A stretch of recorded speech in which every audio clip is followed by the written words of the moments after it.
about that. But let's just move the meeting on.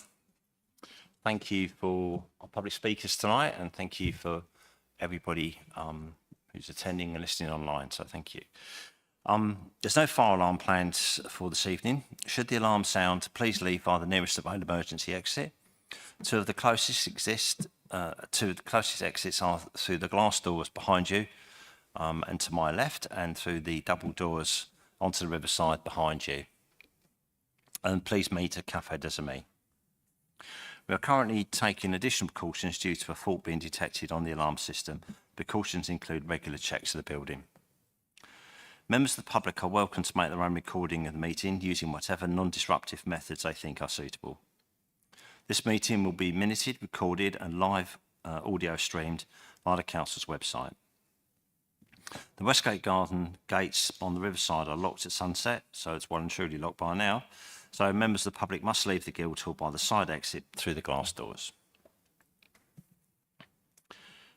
The Cabinet is part of the Council responsible for most day-to-day decisions. It is made up of the leader, who is elected by the Council, and that's myself, Alan Baldock. The other Cabinet members are Councillor Dixie, Deputy Leader and Cabinet Member for Property, Performance and Oversight, Councillor Soul, Cabinet Member for Finance, Councillor Hazelton, Cabinet Member for Housing, Councillor Dawkins, Cabinet Member for Climate Change and Biodiversity, and Councillor Charlotte Cornell, Cabinet Member for Heritage, Open Space, Waste and Recycling, and Councillor Chris Cornell, who's a Cabinet Member for Coastal Towns. Councillor Ricketts is a Cabinet Member for Tourism, Movement, Rural Development, and Connie Nolan, Community, Culture, Safety and Engagement. The Cabinet collectively provides strategic leadership to the Council. Any apologies, Vanessa? Yes, we have apologies from Councillor Dawkins. Thank you. Declarations of interest by members or officers. Any noted, Vanessa? None in advance, Chair. Is there anyone who wishes to raise a... Okay, that's great. Yeah, okay, go ahead. Thanks. Please. I just need to declare I'm a board director at Canenco. Okay, sure. Thank you for that, Susie Bosfotty. Anne-Marie, yeah, go ahead. Same, yes, of course. Thank you. So you got that noted? That's great. Okay. Okay, time now. If any Cabinet member wishes to make some announcements and to inform the public what's been going on, you're very welcome to do so. If you can indicate who wishes to make announcements. Okay, Councillor Charlotte Cornell. Thank you very much. As we continue to roll out our recycling initiatives in the spring, it's just another timely reminder that residents can purchase a red bin or box at a reduced price at the moment, and that come the early spring, we will be looking at our recycling bins to make sure that we do not contaminate, and we're offering residents every opportunity to make sure that they are well prepared for this. It's worth noting that a lot of the correspondence I've received from residents is along the line, they have been led to believe that it is okay to put your cardboard and other dry recyclables in your blue bin mixed. I've received over 50 emails to this effect. This has never been official council policy or advice.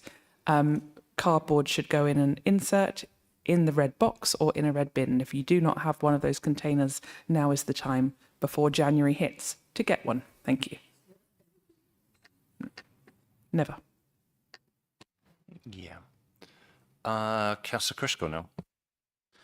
I'd just like to flag up, hidden just 24 hours before the Chancellor's statement on the autumn statement was essentially the news that the Levelling Up Fund round 3 has essentially not open for decisions, and essentially the funds have been allocated to people unsuccessful in round 2, which means that the decision we done to put some money aside for a new bid for Herne Bay is essentially not going to come off.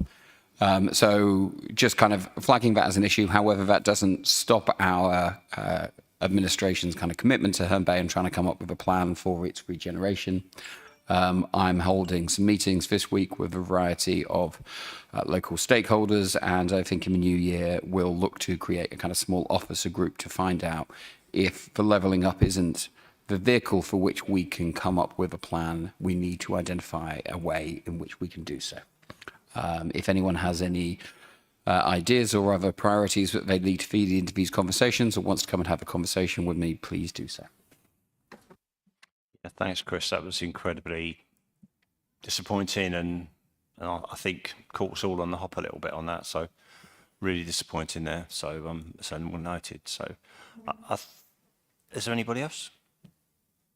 Okay, I was just going to comment that I think it's worth noting in public that the cabinet were somewhat shocked and upset by the way that the KCC has dealt downwards to us some very difficult decisions in their budget this year about young people out of care, not being the least of them. So we noted we will do what we can as a council to be responsible, and that's all I'll really say at this point. And I think everyone is well aware of that. And we note it in public that we're upset, and we will do what we can to get through this situation together and with our residents. So thank you for that.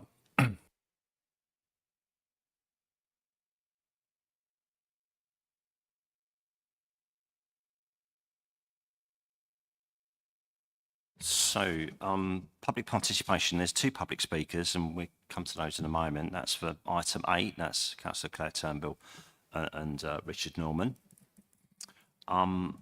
So item 5 now on the agenda, the minutes of the meeting held on 6th of November 2023. That's pages 6 to 11. Obviously, I'm happy to propose those minutes. If anyone would like to second them, that would be welcome. Councillor Dixie. Okay, thank you very much. Is there any where you can do that by assent if there's anybody?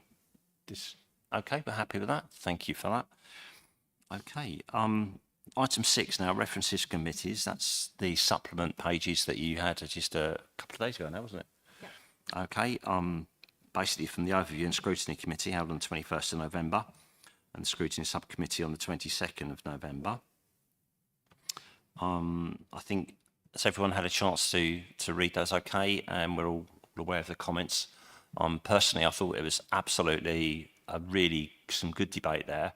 I think we all welcome those inputs from those committees that really do shape opinion, shape our thoughts, and certainly rattle out some solutions there. So that's really good. Okay. So there are 2 public speakers, we said, and if it's okay with you, you all as cabinet, I'd suggest that we move straight to item or section B of our agenda, which is the one where the public speakers play their part. And if you're okay with that, and there's nobody who disagrees, I think we're After item 8. after item 8. Yeah. Okay. Yep. Sure.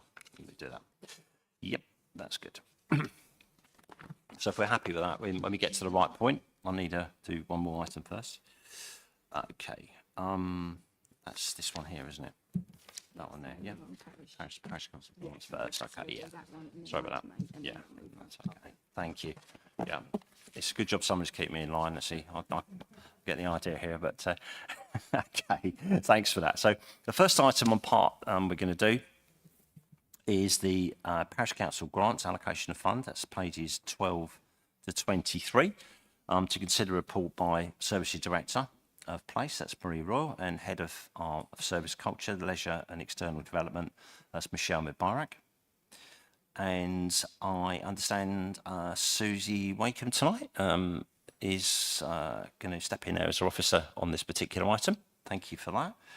And Cabinet Member who has overall view of this is Councillor Alex Ricketts. So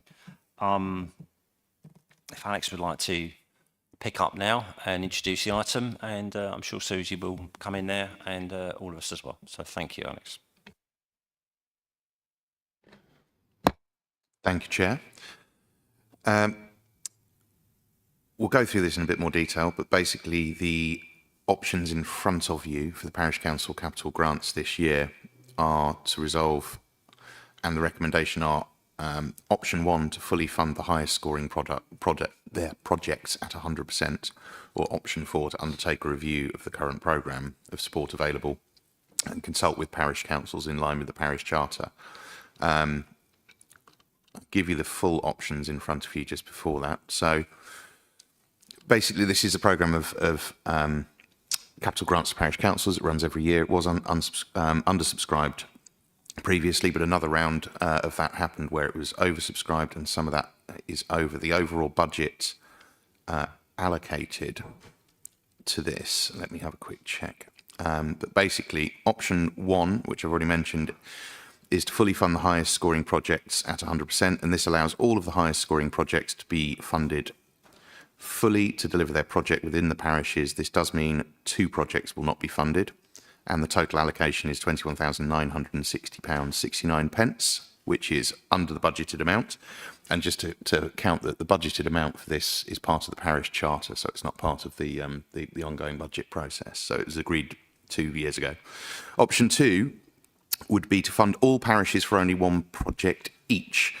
In this round, 2 parishes, Littlebourne and Wickham submitted 2 project proposals each. And if funding was limited to only 1 project per parish based on the highest scoring projects, that would mean there was an allocation of £20,133.69. Although while this does spread it, parishes weren't informed that that would be the rules before they applied for it. So I believe it would be slightly unfair to do that. Option 3 would be for Cabinet to agree an alternative distribution of funding. This option is not recommended, but because as part of the parish charter, we have made a commitment to work together with parish councils on changes to our approach. And basically, it would be sort of tearing up what we agreed in the parish charter. And there's a final option to resolve, which is option 4, and that is to undertake a review of the current programme of support available and to consult with the parish councils in line with the parish charter. This is something we're likely to be in the process of doing with the parish charter anyway, but very keen to point out that we could review that to make sure that the parish council capital grants are in line with our corporate priorities, and that's something that we could look at along with parishes and consult with them, and that is also a recommended course of option. So I don't know how formally I would propose that we agree options 1 and 4, and 1 is to fully fund all of the projects in there. Just to point out that there has been an extensive process behind this. All of the capital grants go through a really heavy scoring process. And just to also point out that although that funding is in there, it actually isn't the whole funding for those projects. And there's match funding both from parishes themselves and from outside bodies in some cases, where the actual amount spent in parishes will be close to £73,000 from the 21,000 that we do. So this money very much unlocks more spending in order to make that money there. So it really does have a multiplier benefit. So I'll propose that we adopt option 1 to fully fund the highest scoring projects 100%, and option 4 to undertake a review of the current programme in line with the parish charter for 25-26. Thank you. Oh, seconder. Yeah, seconded. Thank you both. Okay.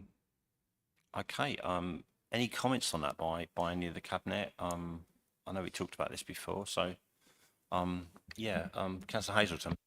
Yeah, just very briefly to say that option 1 seems to be the fairest and the right thing to do, given that was the advice that parishes were all aware of, and so to kind of change the rules halfway through doesn't seem to be the right thing to do at all. So I'm very much in support. Thank you. Yeah, I agree. That's fine. If we're all happy with that, then we need to resolve that, don't we? So now you'll be voting. So to vote for is to vote for option 1 and option 4 as detailed.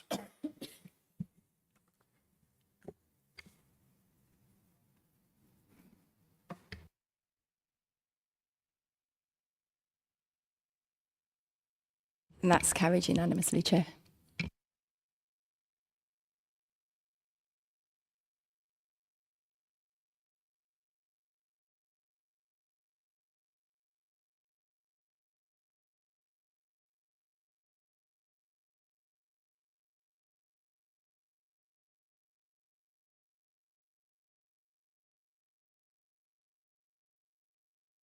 Okay, this is where thankfully I'm being guided and assisted. I get it now. I'm okay, I think. So the next item is item 8, which is all about the corporate plan.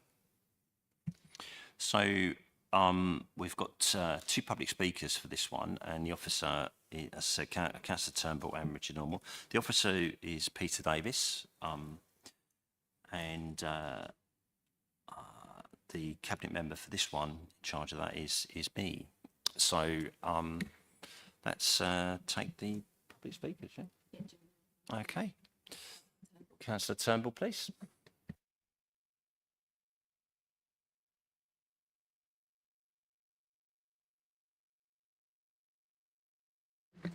Thanks. Thank you, Chair. So, just here to talk about the corporate plan. The Green Group strongly supports this proposal to use the UN Sustainable Development Goals as a framework for the district's new plan. It's a great fit with our declarations of climate and biodiversity emergencies. It also makes a clear statement about this administration's underlying ethos for the Council's work. It is a caring, inclusive and sustainable approach to local government which puts local people's concerns first within a coherent and comprehensive global context. We look forward to initiatives to improve social housing, address poverty and disadvantage, sustainable economic growth, affordable renewable energy, improved soil and water quality, the promotion of wildlife and biodiversity, and a proactive approach to tackling the challenges of climate change, all underpinning the Council's plans for the local area over the coming years. The outcome of the local election indicates that local people are already aligned with these kinds of concerns. In fact, they are clearly the kind of aspirations that it would be very difficult to disagree with. As such, I do have reservations about the proposals for the consultation. I question what purpose consulting on the elements of the SDGs in this format is going to achieve without clearly showing how they relate to the work of the Council. What would it mean to officers to know that, for example, a certain proportion of residents consider, say, life below water to be very important, but life on land not important at all? How would that influence their approach to carrying out council business? An actual draft corporate plan which indicates to residents how the SDGs can be interpreted in terms of the Council's remit would be much more relatable for consultees and better use of the consultation exercise. What we have currently is not a plan, it is a statement of an underlying intention, and more work needs to be done before it is presented to residents in survey form.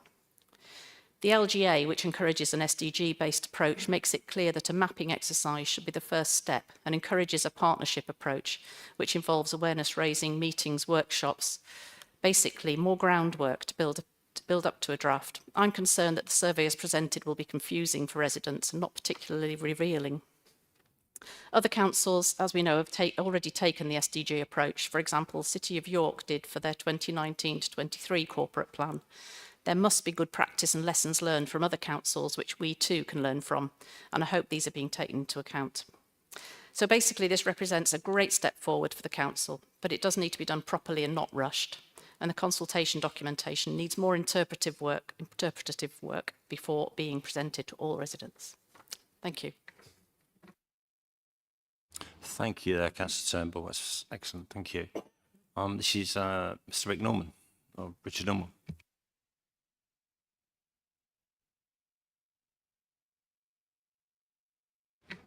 Well, it won't surprise you to know that as a member of the Canterbury SDG Forum, I'm delighted at the proposal to use the Sustainable Development Goals to underpin the corporate plan.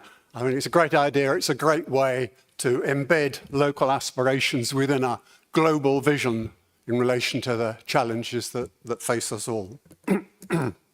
So you'll have no difficulty persuading people like me to support it, but it might be a bit of a tough call to persuade people who are not like me. So I want to make a couple of comments to that effect, and these are picking up the sorts of things that Claire was just saying. First, I think it's important to get across that this idea isn't just some kind of capricious whim on the part of Canterbury Council. It's actually government policy.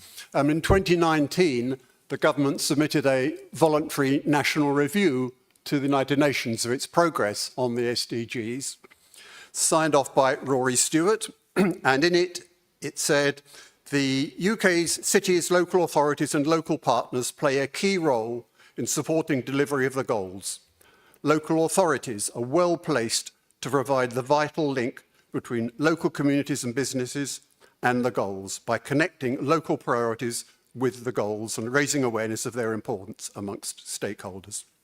And that document references other councils that have done this, as Claire just mentioned Bristol was the pioneer here. York, Dundee are other examples. So it's important to make use of that, I think. The other thing is to clarify how the SDGs will map onto the elements in the corporate plan. And here I have to say I did find Appendix 1 rather confusing. And again, this echoes, I think, what Claire was saying. That's the flower design. And the language that's used there is very different, of course, from the language of the SDGs, and mapping the two together will be a bit of a challenge, I think. I found much more helpful, for example, the remarks on pages 2 and 3, making the links through the Climate Emergency Declaration, the Biodiversity Declaration, and then the references on page 3 to a focus on anti-poverty projects, sustainable transport solutions, protecting and enhancing our heritage and open spaces, and considering how the district can develop and grow responsibly and sustainably. That's language that's closer to the SDGs. It's also language that's much more concrete, whereas the language that's used in the flower diagram is rather vague, and that's why it's going to be difficult, I think, to do the mapping exercise. So what I would suggest is that those, one way or another, those more concrete formulations feature more strongly in whatever goes out to people in the consultation. But anyway, all of that will be the business of consultation, and we look forward to that business. And on behalf of the SDG Forum, I would say we would very much welcome any opportunities for conversation on this. The forum and also the various organisations which are offshoots of it, the Poverty Action Group and the Alliance for Sustainable Transport, CCAP and the Biodiversity Network. We'd love to help. Please get in touch. Thanks very much.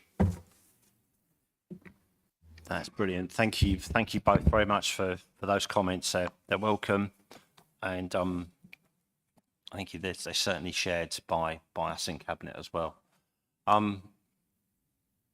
I think I'll let the debate lead this, actually, because obviously you've raised some points that I think will come out of this debate quite well tonight. This is a consultation exercise at this stage of the game, and I think the consultation is slightly different in the fact that we wanted to try to establish the priorities that we, or how those wider themes were prioritised and worked into our policy. And I think it all comes from the fact that I think we all sort of kind of associate sometimes a corporate plan, in whatever we're going to call it, with sort of a work plan. And in fact, it's not a work plan for this council. It's a document that is there to add the correct emphasis, the correct feel to every decision that we make as a council. So it's not what we're going to do, it's what we can do that achieves the aims of our corporate plan. And I think we can all stray a little bit into the detail, and we all do. I mean, let's be honest about it. Every single one of us sitting on the Cabinet has strayed into them thought processes, but it's really very much about how we set out very clearly to the officers who obviously help us all to deliver on our ambitions, what is the right thing to invest their time, their energy and the money that we have as a council in the right way that achieves the overall outcome. And that's what this plan's all about. And that kind of, once we get around that, I think it becomes easier to understand why we're doing what we're doing, and why the aim of this consultation is actually to try and work out what is really important. And so to make it, rather than have all of the SDGs listed, there's a matrix. I thumbed it literally 2 seconds ago, but every single one of the SDGs is mapped out to one of the petals. But we need to work on that, and I think we do need to understand from the consultation exactly which one of those petals, which one of those groups of SDGs is the ones that are the most important, second, third, fourth, fifth important, so on and so forth. So that's the aim of the consultation, and then from that we definitely have a lot more work to do. I'll stop now, and that's just summarised why we're doing what we're doing.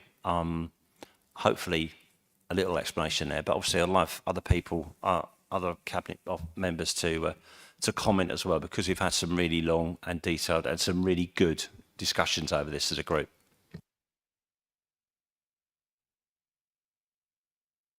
Very quickly, do you want to put any comments in first, Peter, or do you want to come back in a minute? It's up to you.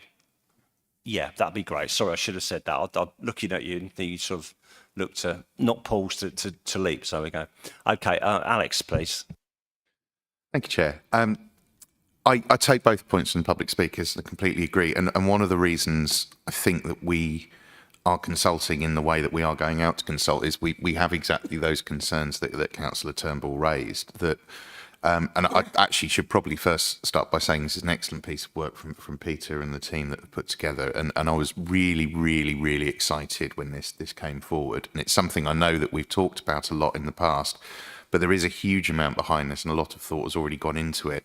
And the difficulty actually is, how do we lay this in front of the public in such a way that A, it's understandable, B, it doesn't look like we're missing anything, and C, to Mr. Norman's point, that it doesn't look like a gesture or a whim, because it isn't. And I think everybody around the cabinet table and everybody here, as we've discussed about it, is fully behind this. And I think from my perspective, I don't know if you've seen, I suspect Rick will have seen, but the UN put a half-time report out, because 2023 is halfway between 2015 and 2030. And they put their half-time report, and I think it's 12% of the goals are on track, if that. And we're in trouble. We're sort of 10-1 down at this stage in terms of achieving them.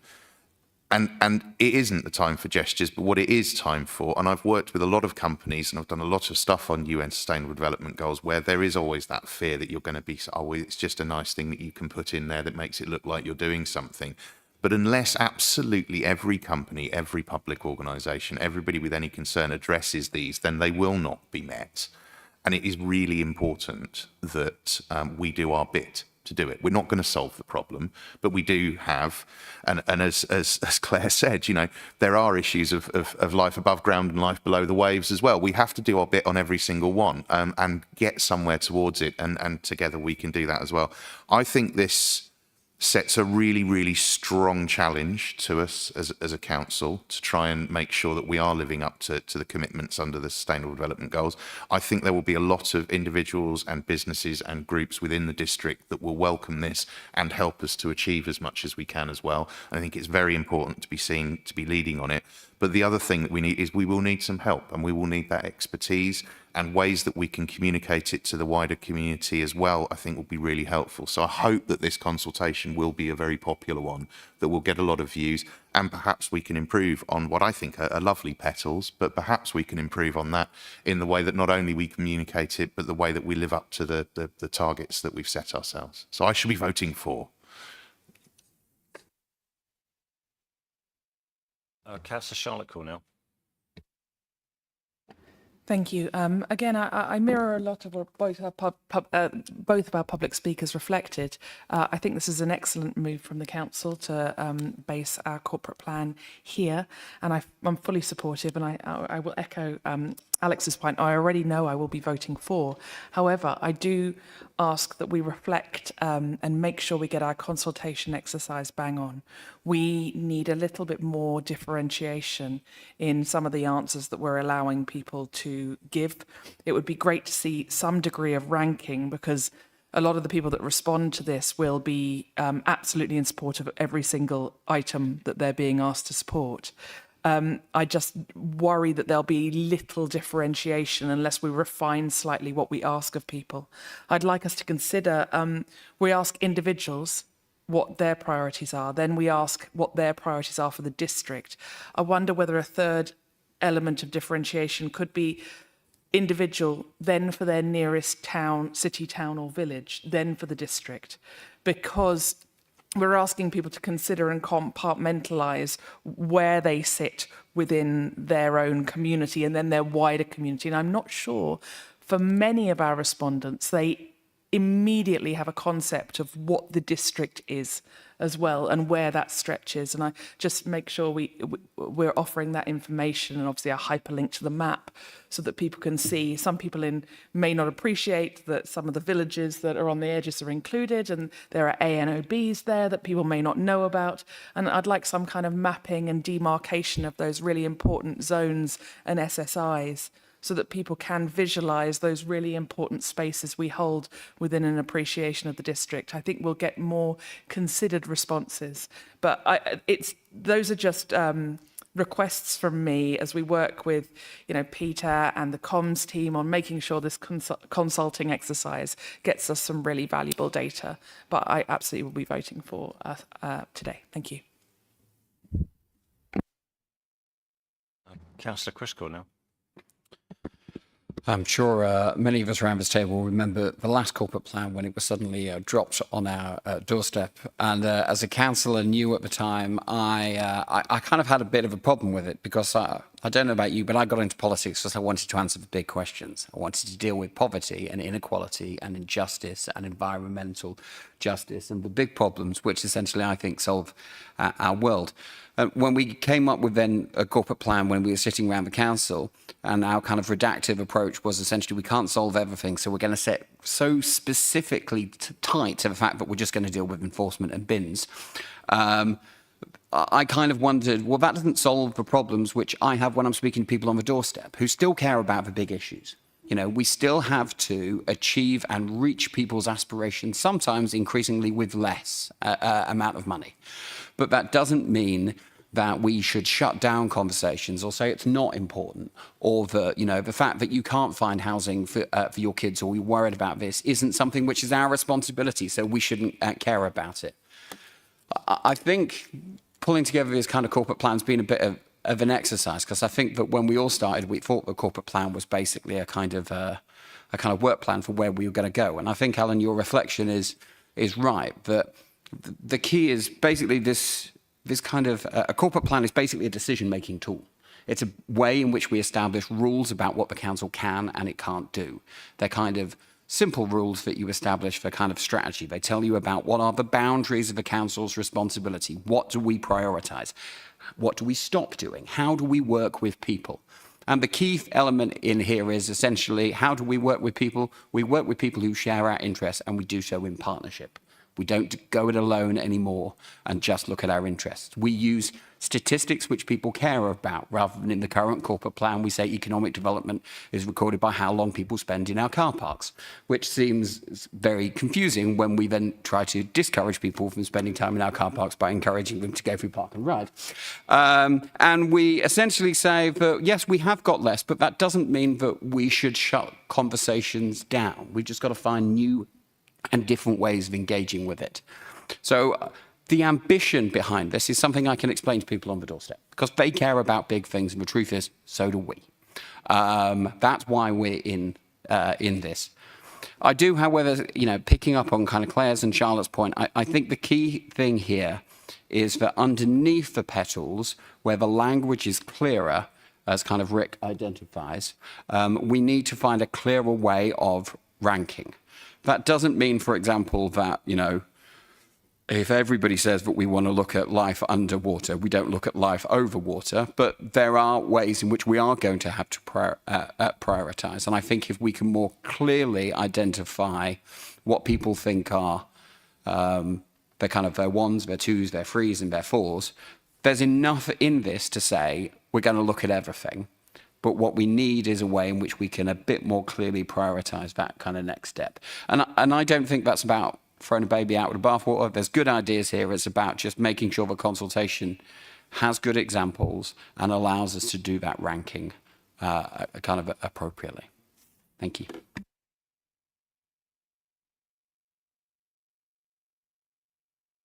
Peter, yes, please. Let's have your views as well. Been a great piece of work as well. So Yeah, please just take to it probably come back on some of the points that have been raised. The consultation is quite tricky for this.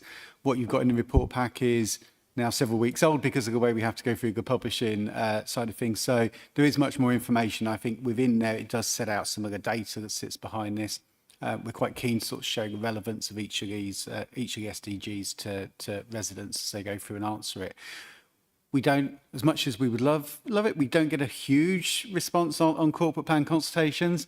So I think the last one was about 55 or so. And what I don't think we would want councillors to do, if we get 550, that's a really good turnout compared to last time. It's still not a huge proportion of your district. And again, what we've worked with councillors on is understanding the evidence base, and they seem quite keen, people sat around this table, seem quite keen to be data-led. And what we have done is gone through and tried to draw out as much of the data from the local level and the national level and everything in between to help us understand how the SDGs relate to our areas. So whilst we'll get some really good information from those that take part, because they'll be highly engaged likely in these topics, and that will help sort of inform that. And we have put questions in there for, have you got other things you want to submit, data evidence, which can come through. What we're hoping to do is use that to supplement the sort of national and local level data we've got.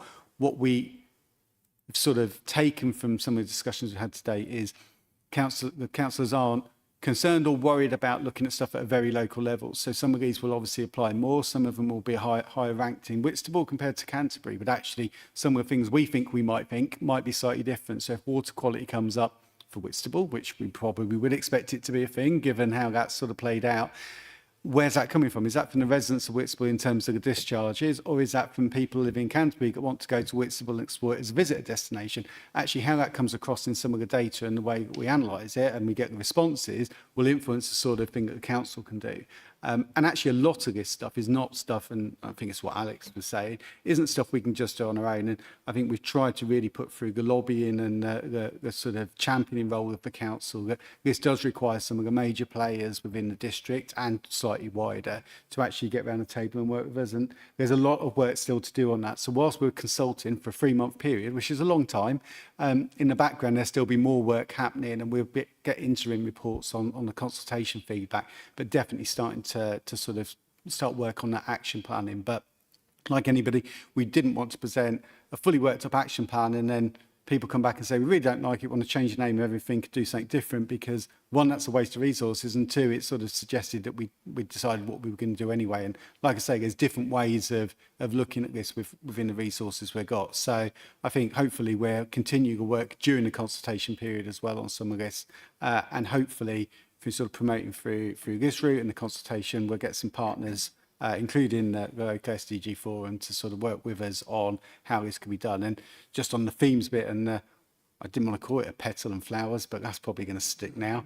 On using that sort of idea of linking them thematically sort of came from Nottingham and Brighton, I think, that sort of tried to do something which meant more to residents around what their feelings were, and some of that came from the language that came through councillors, through their own manifestos, election campaigns, door knocking, that we tried to sort of link in so that it feels more real at a local level rather than just using the UN SDG language, which can be a little bit more daunting, particularly given its international language and international imagery, which doesn't always resonate at the local level. Fantastic, thanks, Peter. That's filled in. I think it's filled in some gaps. I think you missed that, isn't it? Really, that's really good. Okay, just to pick up one thing that that Rick Norman said about the link, or both of you actually said about linking the goals to the petals, the grouping together, which is I think a really positive thing to get people immediately interested. You've actually mapped every single one to a group, haven't you? So there is a list actually, which is using the SDGs to underpin plans. So, for example, protect our district for future generations, grouped under that one. Just an example, straight away. Clean water and sanitation, life below water, climate change, life on land. So, and each one of those is covered in a similar way. So, and will be further explained, I'm sure, in the consultation, and the rest of it goes with it. So that's absolutely brilliant. So just before final point really, it is all about giving a really good direction to this council going forward, so that everybody, that's every single councillor, every single officer, has the direction of travel and the map is clear, and we're focusing on what really matters, which is our little bit of what we can do to make this a better world that we all share. And nobody can say that's not the right thing to do, surely, can they? So we can't hide. So, Connie, do you want to take a point? Well, it was just really following on from Councillor Charlotte Cornell's point about sort of the data. I absolutely agree. It's important to know sort of whether that individual or business or whatever is speaking from their point of view, and then the wider ones.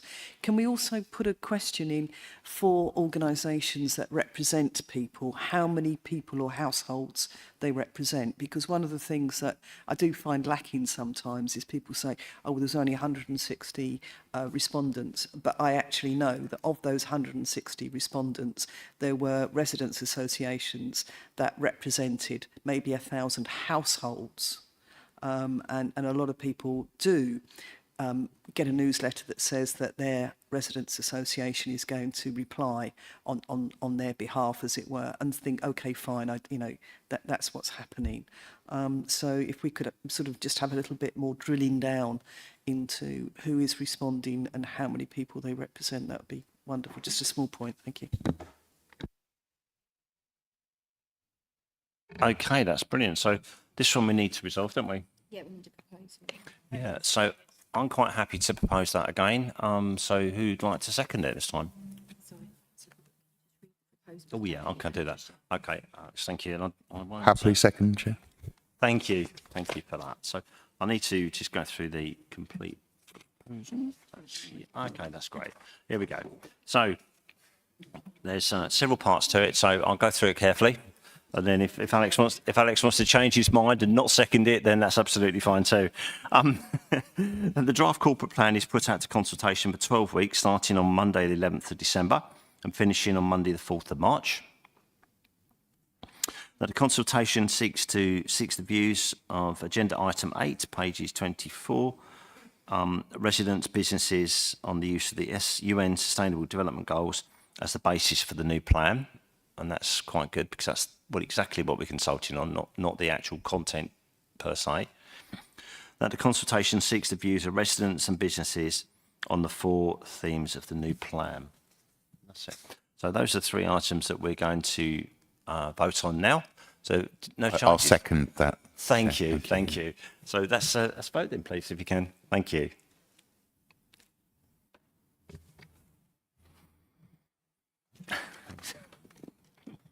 That's carried unanimously. Yeah, that's great. Okay.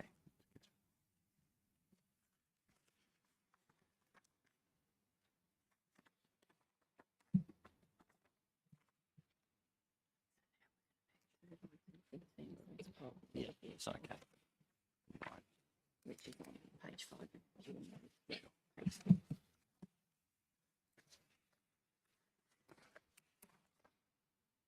Okay. Right.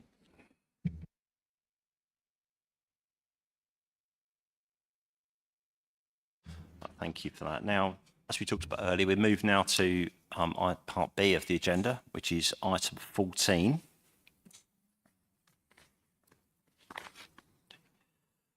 So this is about the public space for protection orders and all that sort of thing.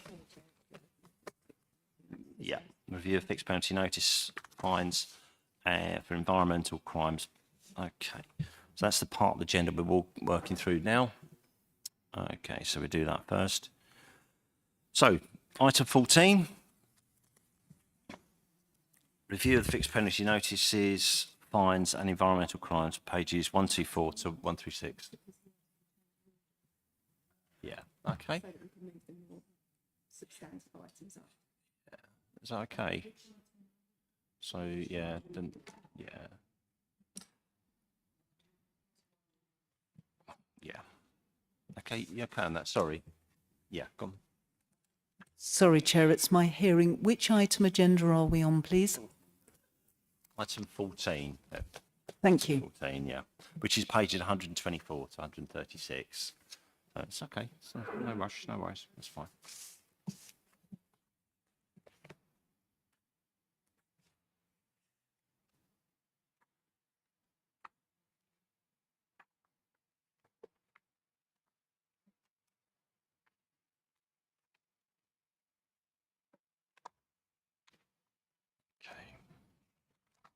Well, you okay with that? Connie, you okay? Yeah. Okay, let's just go through the bits and pieces then. So the officer is Marie Raw. Thank you, Marie's here today. So thank you for that. The cabinet member is Connie Nolan. And we're going to ask the Cabinet to note the recommendations made by the Overview and Scrutiny Committee contained within the supplement. I think we've all had a look at that. And if you'd like to introduce this part of the report, please, Connie, and propose to resolve if you are happy with that. Thank you. So the fixed penalty notice fines, it's been suggested that we increase the fixed penalty notice fines with effect from the 1st of January 2024, as set out in option 2, which is basically that litter and graffiti will increase to £200,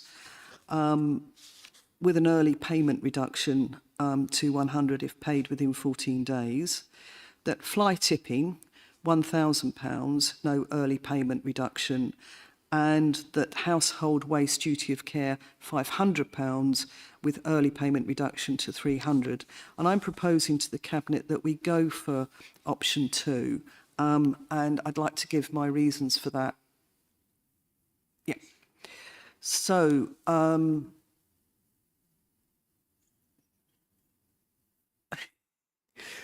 do I have to get a seconder before I go to the discussion? That's what I thought. Second is good. Oh, Somebody wants to okay, all second right. that? If I'm looking for a seconder,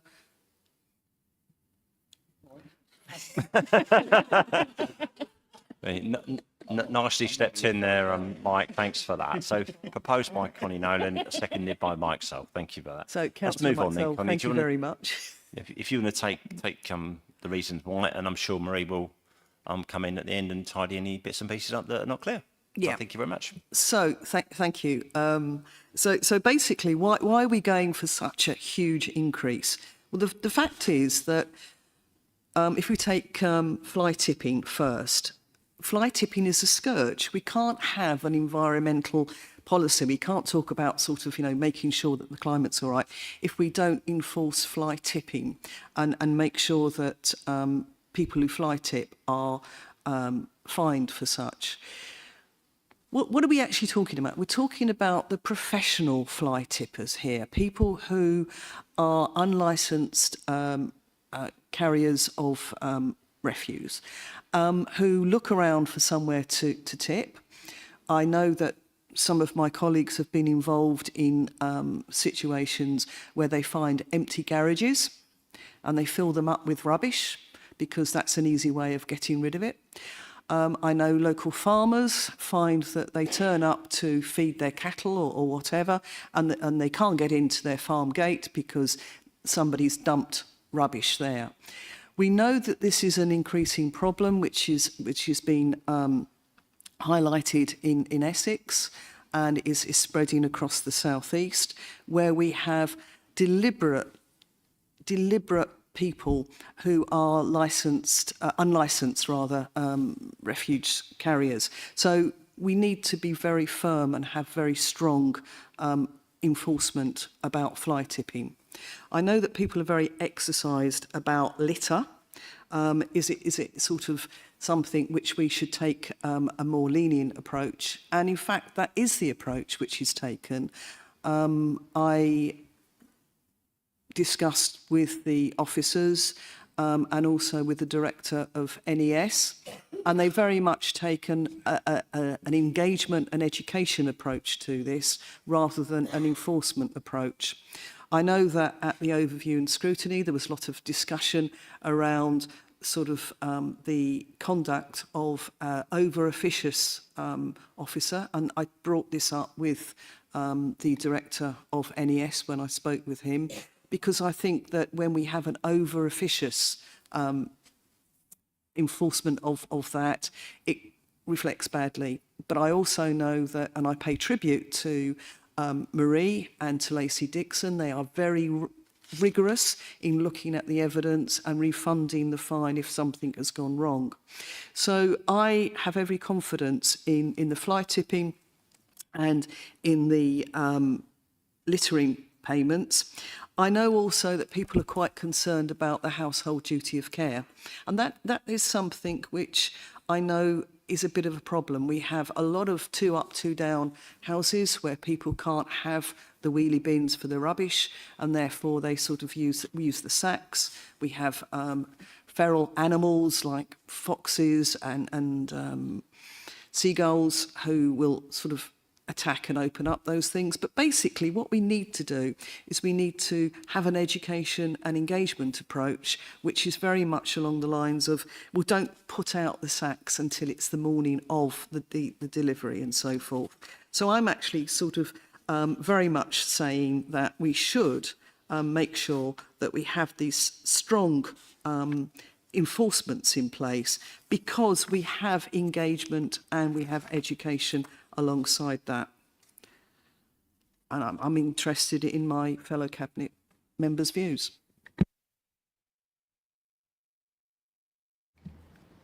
Councillor Sol. Thank you, Chair. I'm particularly in favour of increasing the fly tipping fines. We know they're a blight on the countryside, and we get people, it's not just people from our district, of course, that fly tip in Canterbury district. They come from all around. And if our fines are higher than anybody else's, that might discourage some fly tipping here as well. But what the main thing I think that the fines will do is it will then give us the resources in order to clamp down more on fly tipping and stop it. So it's more than just a deterrent. Everyone we catch will give us more money to fund more enforcement officers who can get on with that. One question I would like to ask, which isn't in the report, the increase in littering, does this mean that NES will get a higher income as well from this, because it's a percentage-based amount that they get? It's not. We're not looking to amend that contract at all, are we? No. Okay. Thank you. Sorry, just for the record, as I was nodding at that point, and that won't be picked up on the audio tape, I was agreeing that NES would get more money because it is a percentage that they get from the council. But also I'd like to take this opportunity to say that the enforcement officers are not on a pay by results. They're on a fixed wage, and therefore it's a fallacy to think that the more people they stop and fine, the more money they get. That's something I raised with the director, and he was very firm about they are paid a realistic living wage. The only bonus that he gives his workers is a retention bonus, because as you can understand, it's not a job that everybody wants to do. And I'll just carry on that point and just say that I was also impressed to find out that they get classroom training by an independent body before they're actually sort of let loose on the street, and they go with a mentor. So we're not talking about people who are going around looking to increase their own sort of take-home money by issuing more fines. I think that's an important point. Thank you. It's Councillor Charlotte Cornell, followed by Councillor Pip Hazelton. I echo Councillor Sol's support for the fly tipping rise. I mean, fly tipping is a selfish blight on our landscape. I just would like some clarity on the duty of care section. Can individuals be fined twice for breach of duty of care and for fly tipping if they dispose of their own waste if they fly tip their own waste? Can they be fined on both courses? And you also, in the detail of the reports pack here, under the section what is household waste duty of care, it says the leaving of side waste in bags that can be ripped open by vermin can be classified as fly tipping. So if you leave your bags out, you could be fined for lack of duty of care, and then also if they're ripped open for fly tipping. Just some clarification on, can you be fined twice? Thank you. Let's take Pitt's point, then we come back and get an answer for those two, if I can, please. Thank you. Thank you, Chair. I just wanted to say something about the littering FPN. Is that, if that's all right? If it's not too jumping about. I support all of this. My concern had been really about the increase to £200. I was quite concerned about that, but the fact that the early the early payment, there's no proposal to increase the early payment, so that would remain at £100 under these proposals, and so that's kind of reassured me on that score. That was my only comment. Thank you. Yeah, could you come back on some points there, please, Marie, and then we'll catch up in a minute. Thank you.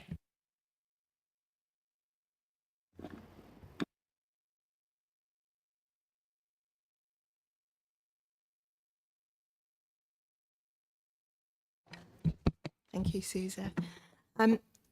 With the household side waste and the fly tipping, it's about using the most appropriate tool for the situation. So an officer will make an assessment of the situation and either issue fly tipping or household waste. I mean, what I would say with the household waste is that there's a duty on landlords to provide the right receptacles so people can get rid of their waste in the right way. And our private sector housing team also works with our enforcement team, and they work with landlords to make sure that that provision matches the needs of the household who are living there. The use of NES, with NES, that allows our environmental crime team to focus on the fly tipping and the household waste. And just out of interest, you know, with the household waste, in the last period, we've actually issued 6 warning letters, 1 caution and 10 FPNs around the duty of care. Some of that will be fly tipping, some of it will be somebody using an unlicensed carrier to get rid of their waste, because it isn't just about side waste, it's about anybody who is getting rid of their unwanted items. They use a licensed carrier, and that's what part of the FPN for this purpose also relates to. The other thing that I would add is that with the NEST contract, one of the things that they also do is additional social value. So they do actually go into schools, they do pop-ups over at the coast with the coastal PSPO. They did some awareness raising about using disposable barbecues. So again, it's about how we use our enforcement policy in terms of educate, engage, and then enforce. Yeah, thank you. Thank you. Thank you very much. I've got Chris Cornell and then Michael, and then we'll come back to Charlotte. Thank you. I mean, some of these I don't have a problem with. I think we all understand what fly tipping is. I think we all understand it's a scourge, and I think it's quite easy.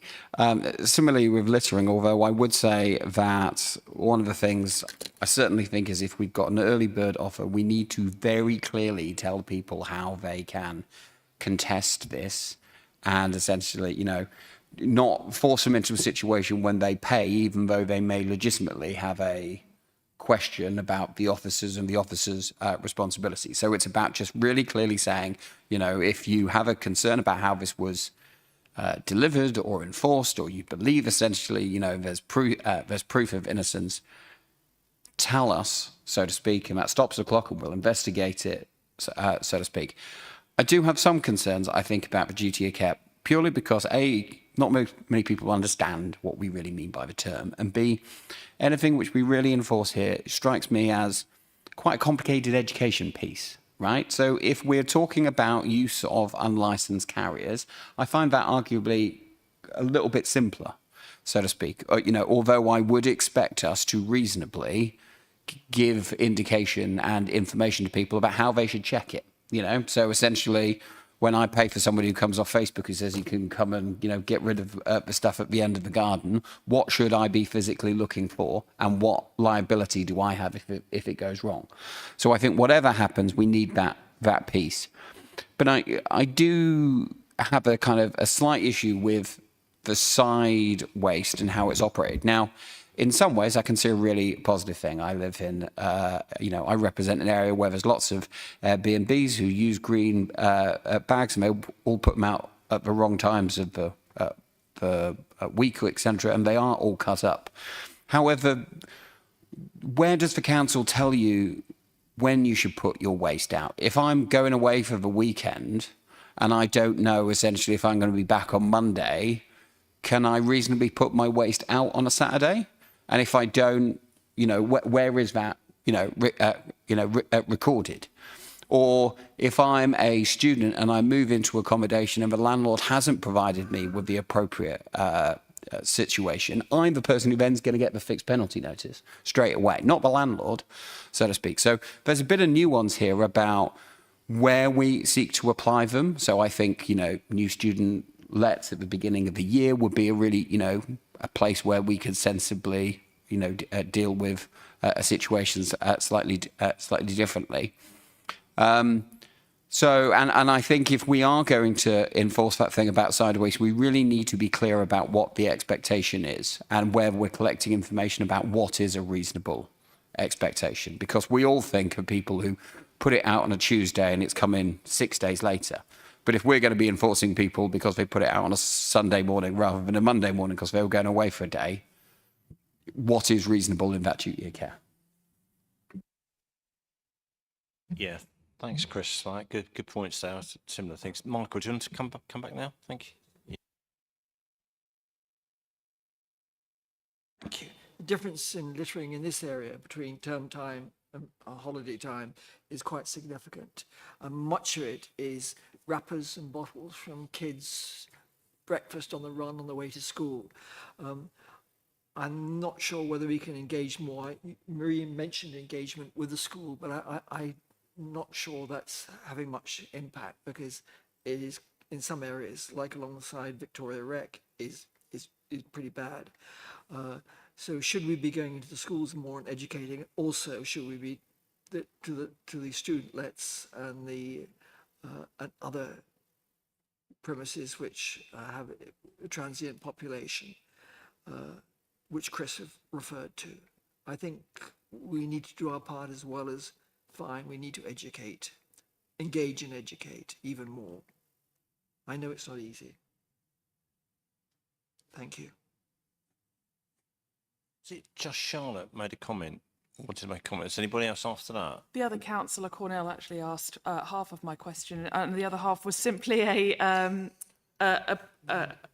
plea. I know we will do this, but to link up with the digital content plan being rolled out with regards to waste and recycling, because often there's a lot of crossover in the public's mind around fly tipping and the legislation, and that we all feed together into that ongoing digital content plan for the spring.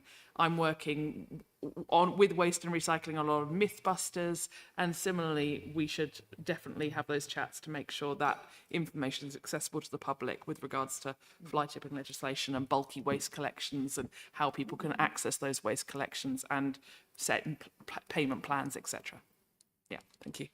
Yeah, thanks for that. Marie, can you come back and just tidy those up, and then we'll just have a little round of questions if we need to. Thanks. Thank you, Chair.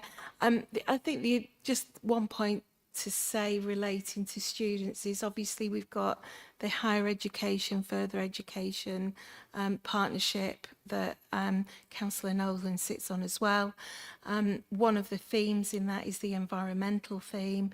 So education, awareness raising for students. It starts at Freshers Week.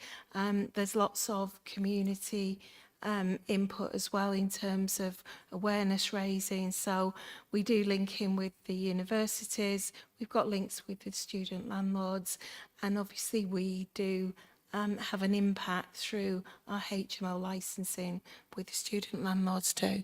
So that's the golden thread.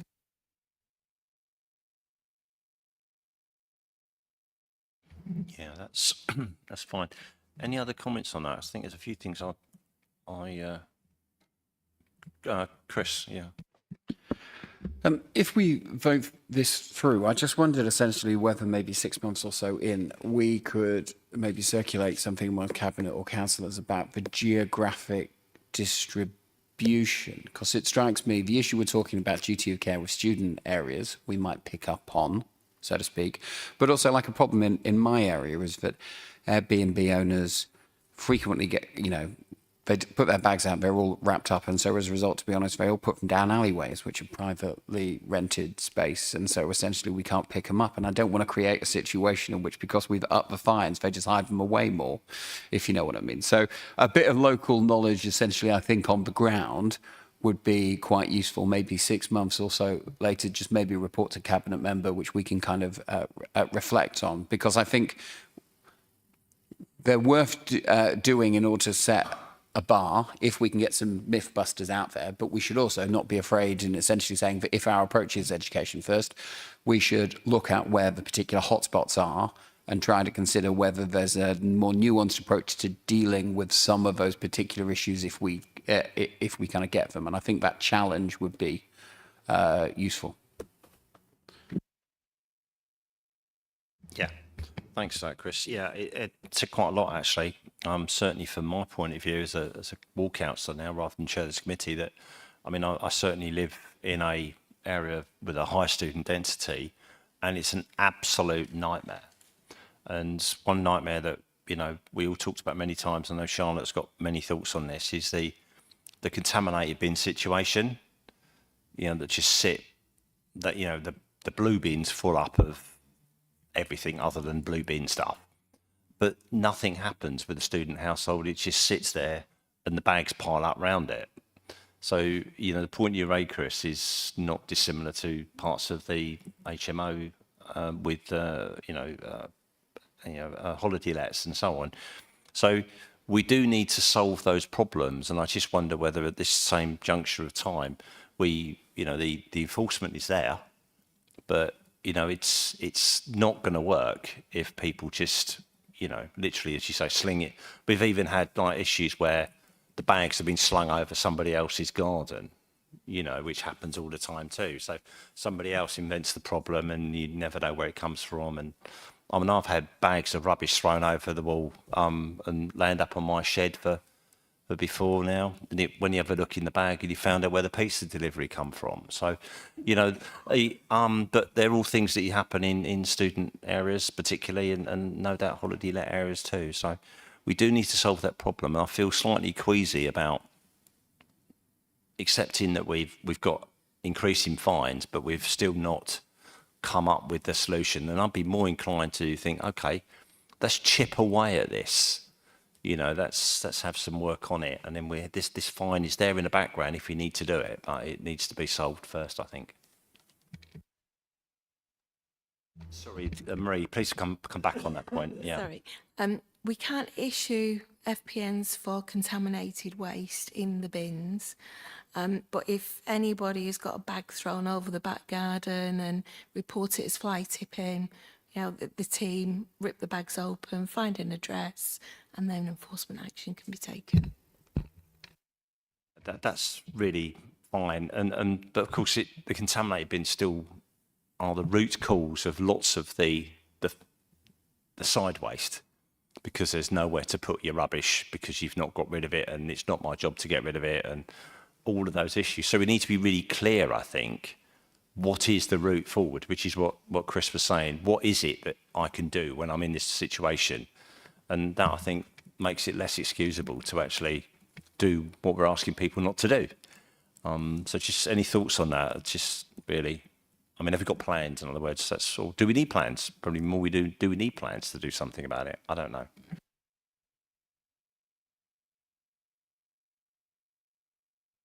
Do you want to come back on that, just Marie? Just whether yes, no, or you know, talking rubbish, really. So thanks.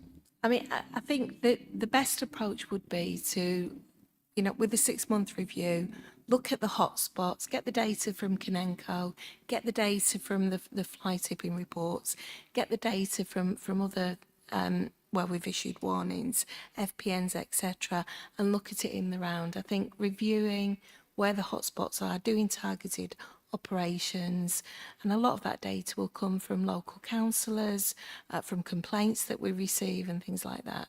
So I think the 6-month review is a really good approach. Yeah, I think if we can have that noted, that would be good. So that would actually be quite good if we were clever when we put that together, because that would mean it would be after term time and actually at the beginning of the holiday season. So we'd actually have a hotspot probably by our intuitive thoughts, really. So that might be useful. So I think that's an observation that we would, if we're happy to have that observation put there. So we'll be back somewhere around about sort of May, June time next year, really, with some work on that. And if we need to put together a team to do that, then we do that too. I'm sure that's be fine. Team of councillors, I was meaning by that, then that's fine too. So just summing up then, I think, as I see this at the moment then, we've got a litter and graffiti increase to £200. We have talked about that, and although it's quite significant, I believe that Councillor Nolan is happy with that as lead for that part of the enforcement. I think pretty much the feeling I get is that the fly tipping of £1,000, we don't shed any tears about increasing to £1,000. Fly tipping has to be dealt with firmly and robustly, and we're quite happy with that. We've note that the tools are in the basket now for the household duty of care, household waste duty of care, but also we're also mindful that we need to do some more work on that to make sure that residents actually have a great deal of clarity in how they can avoid falling foul of that particular piece of legislation, really. And we're going to come back in 6 months' time and see how we've been getting on and learn our lessons and to get some more data together. Another piece of data-driven policy, really. And I think that's a really useful piece to do. Does anybody disagree with that summary? Because if we're going to vote on this, we can vote all three sections together if we're happy with that. Any consent, or do you want? We're happy to take that three as block, in other words. Okay. So if you're happy, we can resolve this then. To vote for is to accept the increase in litter fine, the fly tipping fine, and the household duty of care fine. That's items 2A, 2B, and 2C. Thanks.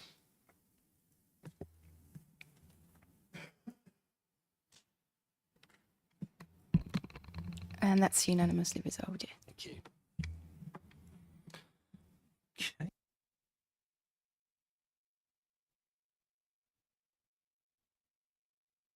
I don't want to get a drink of water or anything like that before we take the next item. No, just me then. Right, okay, it's fine.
Right, thanks for that, everybody.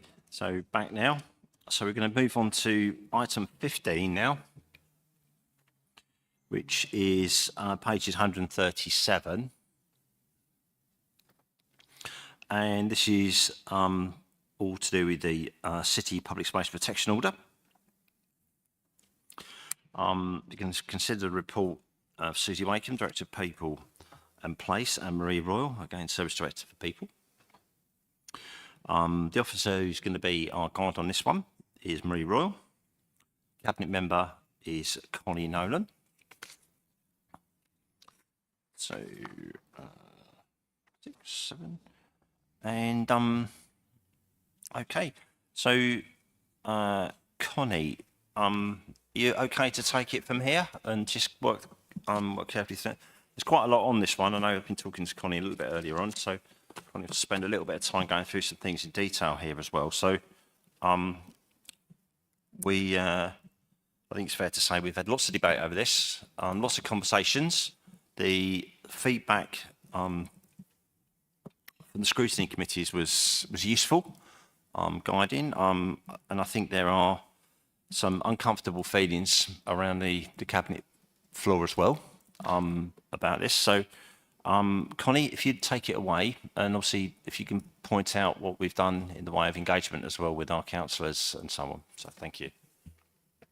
Thank you. So this is the proposed Canterbury City Public Space Protection Order, which affects the following wards: Barton, Northgate, St Stephen's, Westgate and Wincheap. So it's quite defined, and there has been a public consultation. I know, as has been alluded to, that there is some concerns. And I have to say, I had mixed feelings when I was in person listening to the Overview and Scrutiny Committee, and then I did listen back to the tape. Well, I think that's my punishment, really, having to listen back to the tape as well. But I had a mixture of feelings. It was stirrings of pride that sort of socialist principles were being so expounded by councillors. And the other feeling was, oh my goodness, you know, sort of, this is a bit of a mountain to climb. So what I'd like to do, if it's okay with everybody, is I'd like to actually take the recommendations 1 to 5 in a block and talk about those, and then take recommendation 6 separately, if that's okay with everybody. So 1 to 5 we're going to have a discussion about now, and then have a vote, and then 6 separately. Is that okay? Yeah, that's absolutely fine, Connie. So in other words, just for the tape and so everyone knows where we're going, item 6 is the one that's the about the delivery riders, that part of it, and the others being dealt with in the first block. Yep. Yeah. Okay. So thank you. So the items 1 to 5 is drinking in public areas causing alarm, harassment or distress. The second is shouting, swearing or causing other alarm, distress or harassment to others, whether in the area or living nearby. Number 3 is no begging. 4 is urinating or defecating in any public place. And 5 is graffiti, fly posting, affixing notices, pictures or sign to property without the owner's permission. Do I have a seconder for that, please? Thank you, Councillor Sole. Yeah. So drinking in a public area causing harm and distress. I think the important thing to say is it's about causing harm or distress to other people. And when this went out to public consultation, it was something that the public was very concerned about. The second one, which is the shouting and swearing, often goes alongside actually the public drinking in public areas. And it's people who, we've got more and more people living in the city now. We've got developments coming up with the Debenhams development and the Nasons development. And so we're going to have, we're actually going to go back to a more medieval feel, I think, in the city, with people sort of living above the shops, and hopefully they're not going to be pouring water on sort of nearby sort of, or worse, corrosing people going past. But it is about making sure that we have a city which people feel, A, it's a nice place to visit and they can visit without sort of fear or whatever. And B, it's increasingly going to be a city that people are going to be living in. And so I think that's very important to bear that in mind. I know that no begging has caused some problems, and just before I open it up for debate, I just want to say that I did discuss this with the officers, and this was something that the rough sleeping team actually asked for it to be increased. I'm looking, yes, thank you very much. Yeah, I didn't dream that bit up. So the rough sleeping team were very concerned that was still in place. And urinating or defecating in any public place. Well, I blame the people on the Loo Review. No, you can't have people causing sort of a public nuisance and insanitary, conditions. I think urinating in the public place has been around, since medieval times probably, and before that. Absolutely.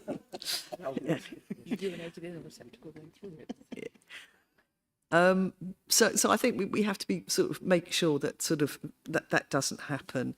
And the fifth one is graffiti, fly posting and affixing notices and signs.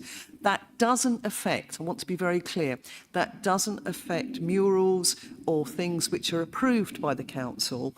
And I'm a great one for sort of, street art and things like that. So we're not talking about graffiti in the sense of, sort of artwork. What we're talking about is tagging. And particularly, just to be a bit parochial about this, I was absolutely enraged that a project which had beautified an area of the footpath past Lansdowne Road to Canterbury East Station had been so badly graffitied that the South Eastern Railway just painted over the lot. So, people had spent time and effort making a beautiful mural that had been so heavily tagged that it's disappeared now. So I am very much against, I'm suggesting that this graffiti is very much against the idea of tagging as opposed to artwork when we talk about graffiti. So anyway, I've said enough and I'll open it up for discussion. Okay, Michael first, then Pip, if that's okay. Point it towards your mouth as well. Point the microphone to your mouth as well. You're not getting picked up. Oh, cheers. Thanks. Okay, I'm somewhat torn on this. I do have some concerns that we might be going a bit OTT. I think I'm not the only one. But if we look at the public responses, our residents are very much in favour of most of the enforcement, and it's pretty convincingly in favour. What we mustn't do is what the Conservatives did previously, is seek public opinion through a consultation and then disregard it. So I will be supporting this, although, as I said, I do have some reservations. Thank you, Chair. Yeah, go ahead, Pip. Thank you, Alan. So I'd just like to say something about the begging, the no begging. So that's quite a difficult one for me, and it's interesting that the Rough Sleeper team may have made some points in support of inclusion on this, because I went out with Catching Lives last Wednesday morning or on the early morning round. And that was very informative and very experienced worker who talked to me about the gangs being brought in, in minivans. So basically there are organised gangs that are dropping off by van in the mornings. And although their business model isn't known to me, I wouldn't be surprised to discover trafficking, forced labour or other abusive or illegal acts or, human rights violations. So having a PSPO to cover begging would act as a deterrent to the gangs coming here. So it may be that the current PSPO is minimising that, even though it still exists to some extent. And I do understand from the voluntary sector worker that I was speaking to that other districts in the area that don't have a greater problem. So if we lifted this aspect, it could be to increase this organised begging. And the other thing I wanted to say was that whilst giving to individuals on the street is, of course, a personal decision, giving instead to local homeless organisations is more effective, whereby those who are begging to maintain alcohol and substance misuse problems can be more effectively helped in the long term through engagement and services from organisations such as Catching Lives, Porchlight, working together with our Rough Sleeper team. So when I first saw this, I was troubled by it, but actually I think that, digging beneath the reasons, none of us really wants to see that anyone needs to beg on the streets, but I do think that this is an important initiative. And the only other thing I want to say on a personal level is that as I get older, and it's difficult for me to admit this, but I've never been an anxious or fearful individual. But when I go to an ATM these days, if there is a beggar sitting beside there who's calling out to me, I do feel a little bit, not like a frail little old lady, but I am more conscious in a way that I certainly wouldn't have been maybe, you know, when I was 20 years younger. So, you know, that is also in my mind about that proximity to ATMs. Thank you. Yeah, thank you for that, Pip. Alex. Thank you. Yeah, I struggle with PSPOs in general. I'm not a huge fan, and I think in a lot of cases you can look at them and see things that are in PSPOs that are probably already dealt with elsewhere. But in looking at this, and particularly these sections of it, yes, absolutely concerned about the begging and concerned about the sort of broad sweeping powers and creating these kind of areas. But I've been the two things I think with this which are swaying me in favour. One is that I think the consultation has been a really good listening exercise, and it has changed the nature of the PSPO, which I think is you know, there's been a good genuine consultation carried out there. And the other one, as I think a couple of other people have mentioned, is that officers have asked for this in the absence of something better than a PSPO. And the fact that a lot of our enforcement activity relies on PSPOs, that we don't really have anything, if we weren't to do this, to replace it with, to allow the work, as you say, of the various homelessness teams and some of the enforcement officers. And we do have a huge problem with policing and enforcement, particularly in the city centres, but district-wide. And it doesn't feel like the time to take away a tool, however blunt I feel it might be, from those trying to deal with those problems, particularly as we're in an issue at the minute. So I kind of feel that maybe the problem is bigger here in terms of what PSPOs are and what they're designed to do, and perhaps the legislation that created them, and maybe we're dealing with a bigger issue. So reluctantly, I shall sort of support this evening, because there are people who know a lot more about how this will be applied and how it will help them do their jobs more effectively. And it is how these things are applied that make the difference, I think. And the other one is, I think, in the absence of this PSPO, I don't have a better idea for replacing it at this time. But I think that I'll keep a watchful eye on how it goes and what we can do in the future to perhaps do things a bit less authoritarian solutions in the future, if I can help it. Thank you. Yeah. Charlotte, and then Chris, if I can, please. It's no surprise to the Cabinet, who've heard me talk much about this, that I am not a fan of PSPOs either in general. And however, I've listened to some really interesting points being raised by my Cabinet colleagues tonight, and I can see that there are certain items under here whereby we have listened to the public consultation and we are reflecting public concern. And it has been a good consultation. We have reflected on our practice. We have redrawn the remit of the PSPO, and we are responding to what our residents want. I don't like the inclusion of things such as graffiti and fly posting, which are already covered under, it's criminal damage. It's already covered by other aspects of legal protection. And I don't like creating two layers of law. I don't like creating laws where they already exist and should be enforced by a properly funded police outfit. The fact that the current government have woefully underfunded public services may lead PSPOs to be more necessary, and that's a really, really sad state of affairs, because I really believe the police should be enforcing the laws that exist, and we shouldn't thus need to have PSPOs for things such as fly tipping. I do have a problem with the drinking in public areas causing alarm and harassment and distress, because of course that's a perception of alarm, harassment and distress, and it's really hard to justify whether someone's perception of harassment is indeed harassment. Again, harassment itself is dealt with under criminal legislation. The same as shouting, swearing and causing other alarm, distress. I'm a little bit of a libertarian. Those who know me well enough know that.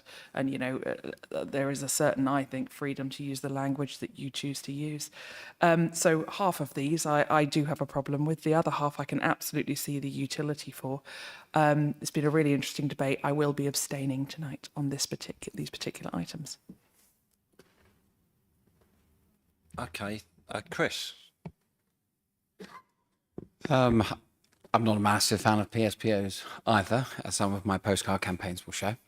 But I think that we need to kind of work out a solution, which is if we're voting this through uncomfortably, where are we going? You know, I think is fundamentally the question. Ironically, one of the ones begging is ironically something I have less issue with, because the argument is officers on the ground have asked for it. It's a specifically evidence problem which the police have identified. It is an enforcement approach which is a very targeted enforcement approach. It may look on it as something which is going to be a targeted approach on the homeless. The conversation we've had today is it's not. It's going to be a targeted enforcement approach on criminal gangs, so to speak. I also have problems with things which essentially look very subjective, and those which relate to harm or distress in both 1 and 2. Essentially, I think we need an idea about what we are using PSPOs for. I think the argument here is essentially we should be using them in very specific evidence-based examples where we know we can enforce them, where introducing them gives us additional powers, perhaps in partnership with the police for specific operations, and we should not be afraid to essentially rescind them when they're not working, so to speak. You know, there's some good work here essentially to say we've not just nodded through all of those which existed beforehand. For those which haven't worked, we've essentially decided, no, we don't need any more. And I think that should be the default. We should be, you know, our agreement should be, in theory, we don't have them unless it's proved otherwise. I think the problem sometimes here is that in this conversation, you very clearly talk about the problem, and what we should be asking is a PSPO the right way of solving that problem? And is it an effective way of solving that problem? And do we have evidence of it? And so whilst it's great to have a consultation with local residents where they talk about it, we should also go, only 100 people or so filled out this form. And if we're getting other information from street outreach teams from the police, they are other sources of evidence. In fact, our own NES officers and enforcement officers are also sources of evidence. You know, because there is a perceived problem by members of the community doesn't mean that there's a problem. It means that there's a problem of perception. And the question is a PSPO dealing with that problem of perception, or is it actually dealing with the problem? So I'm in a situation where I don't necessarily want to see something lapse, but I'd like us to essentially say, do we need to commit to all this for a 3-year period? If we're all unsure about what the purpose of PSPOs are, should we be agreeing at this PSPO perhaps for a shorter period of time, reviewing all of the existing, maybe 18 months or so, and then we're in a situation where we can see if these are working or not? We've identified essentially some of the ones which didn't on the last one, and we said there's no need for them. Are we tying our hands too much by essentially agreeing something with a really long lead in time when we're not sure about it on the ground? Okay. Let Marie come back on that. I've got a couple of things whizzing in my head at the moment, so let's go for it, Marie. Thank you, Chair.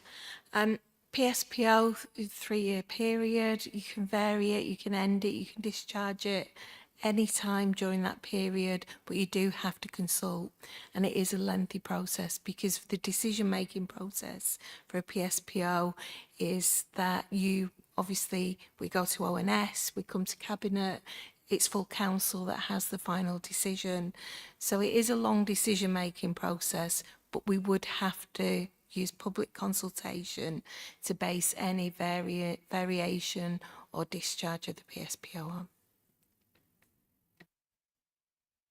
Could you just clarify that, Marie? So let's imagine we voted this through today, and then in 18 months' time, we thought they're not working. right? So if we were to discharge that at that particular time, we'd have to do the consultation. It would take 2 or so years or so.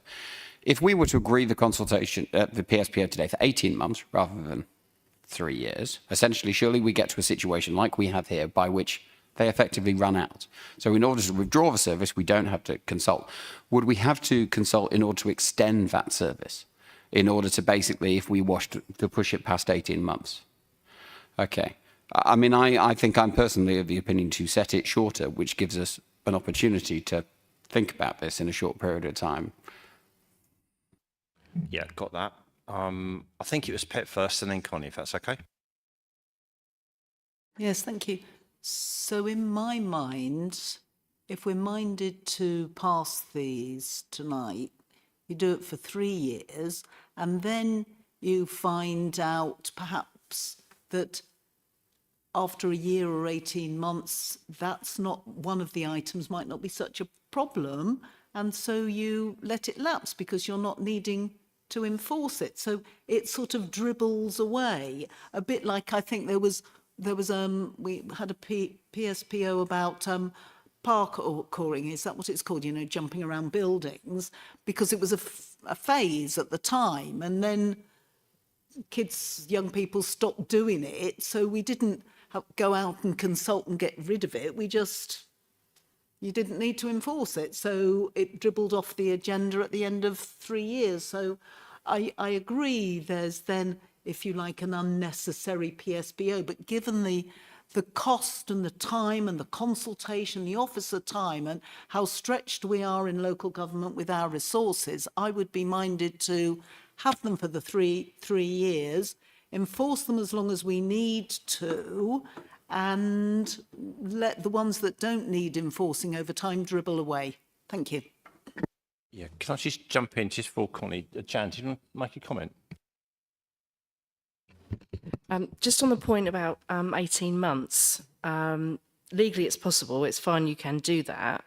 Practically, you'd probably only have 6 months worth before you had to start the consultation because of the process that Marie was describing. So you're not really going to get much of a measure in those first 6 months, that's all I'd suggest.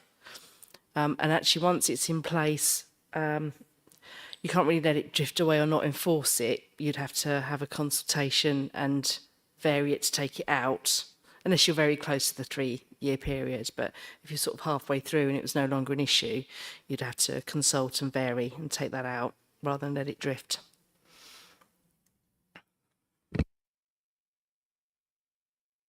Yeah, come back on that, Pip, because it's relevant. Yeah, go. Yes, thank you. So just for clarity, so in my mind, if we take the example of the jumping on buildings, if it was an issue at the point that it was created, and then maybe it was being enforced for a year, but then there's no behaviour that needs enforcing, would we have a legal duty to come back to get rid of it? That seems a little bit odd in my mind. If I can see if there's people still doing it and we don't enforce it, there's a problem. But if nobody's doing it, then there's nothing to enforce in my mind. Thank you. Do you want to answer that, Jan, and then we move on? Yes, if it's not an issue as such, but if you're making a decision not to enforce on something that's clearly no longer an issue, you ought to be reviewing these regularly. That's all.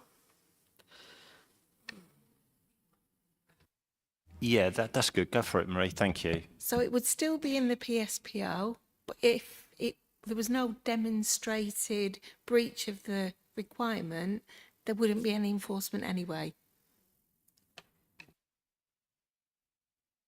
Okay, Connie, back to you. Yeah, just 2 points that I just wanted to pick up on. Shouting, swearing and causing distress, alarm and harassment to others. As a ward councillor, I come across this, unfortunately, on a regular basis, and it's not perceptional. There is, well, it isn't, because there are reports to me, which I pass on, of mothers with children who have to choose a different way to walk their children to school because there's a certain area, well, I'll name it, it's Biggleston, isn't it? blooming Biggleston Passage, where it's dark, they congregate, and they do shout and harass at young children going to school, which is not acceptable behaviour. And with these powers, we can make sure that they're moved on. But unfortunately, yes, they are just moved on, but they're moved away from a very narrow passage, which is well used by mothers and children on their way to various schools. So I would actually question that it's a perceptional thing. I'd also remind us that we have, as I said, the Debenhams and the Nasons projects coming on board, and yes, it's sort of part of city living to have people sort of shouting and screaming down the street. But I know in the Westgate ward, I've heard about people sort of on the way back home from pubs, because there's a little cluster, isn't there, of pubs in the St Radigans area, that residents are often sort of disrupted by that. And where we know that there is a cluster happening, then enforcement can take place. In an ideal world, you'd have, sort of your copper, the old-fashioned guy walking down the street, making sure everything's okay.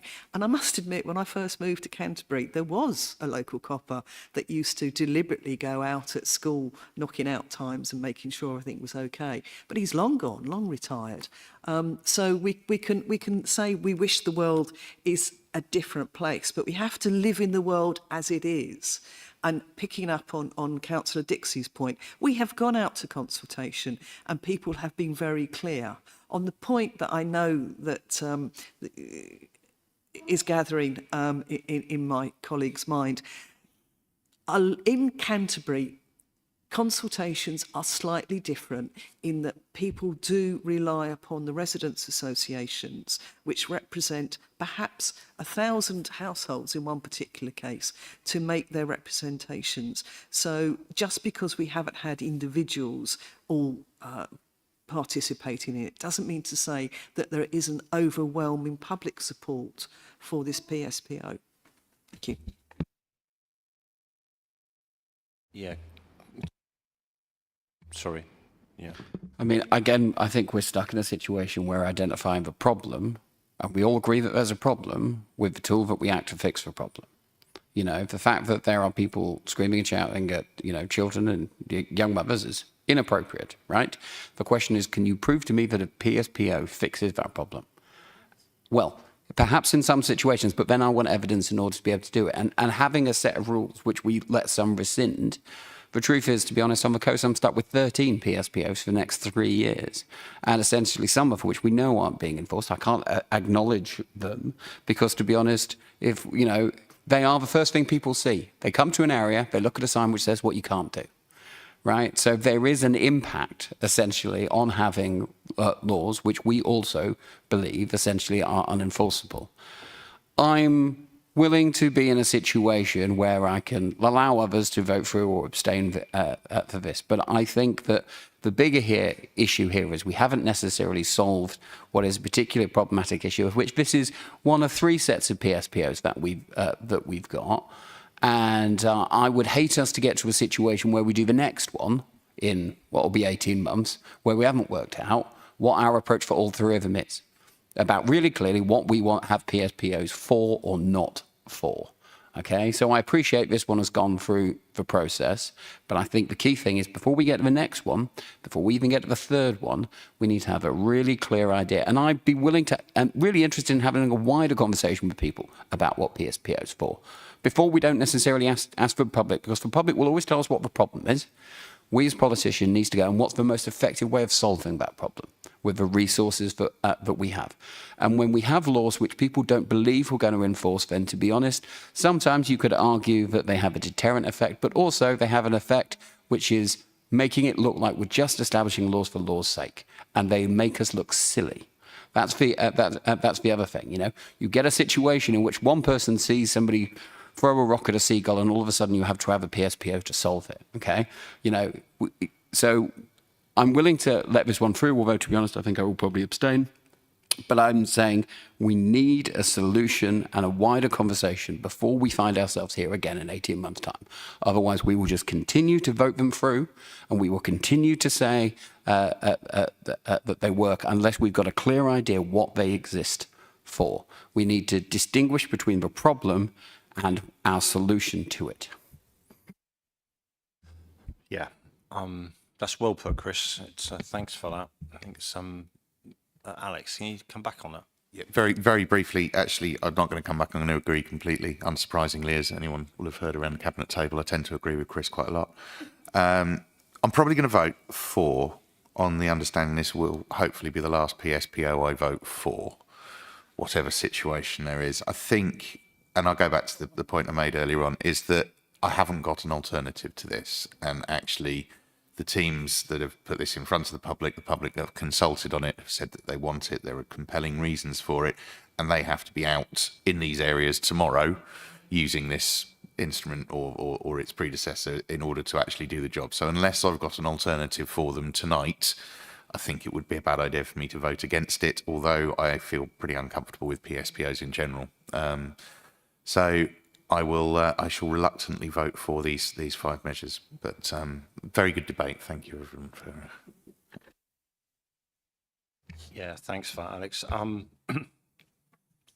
Yeah, that was a really useful piece of work, and I think if it's okay with what I'd like to do now is we deal with this first group of 5, okay, and we work with that. We can confirm that, can't we?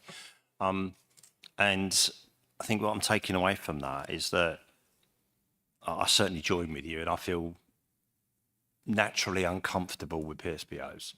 You know, we've actually got a council that I think potentially was obsessed with PSPOs, and they were really, I think, regrettably used as kind of a virtual signalling. The tools are there, and I think we're almost, I take some responsibility for this as well. I think we were kind of swept along with having so many PSPOs that were coming along, and I don't really think we spent the time. Maybe we deflected on other things, and we can reflect on that as well. But we should have been looking at this a while back. So I think I'm with Chris on this. I think that is really the solution that we need to put in place as a cabinet, and I regrettably, I guess it's going to be the officer team over time as well, so that we actually face up to our next set of PSPOs better prepared, looking at that in the round, and also we need to start looking at this particular PSPO as well pretty soon, and deciding on whether this is going to be in place forever, or bits of it, or none of it, or whatever. But we need to work that through.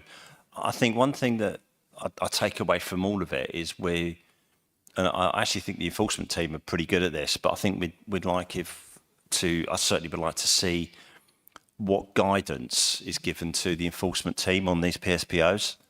I certainly would like to see that, because what everyone has said, that's almost like saying it should only be enforced if you really do kind of argument. They really do what? You know, what is it that's guiding the enforcement of these? And clearly we've enforced them so few times as well. I can't remember. Do you remember how many times it is, Marie, and we've got a PSPO enforcement?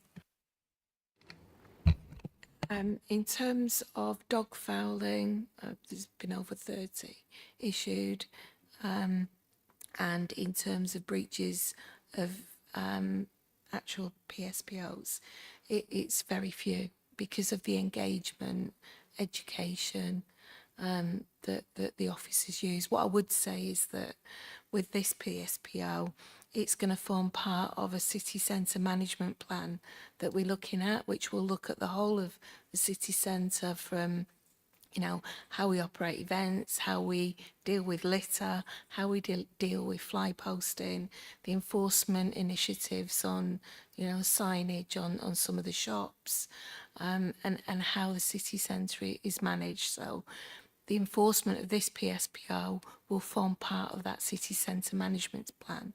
We're also going to be, depending on, you know, what goes through this committee as a recommendation to full council, we'll be looking at an enforcement plan for the requirements, and that will mean working with the police, working with NES, working with our own officers to look at, you know, what we can do, how we can do it, and the best way forward.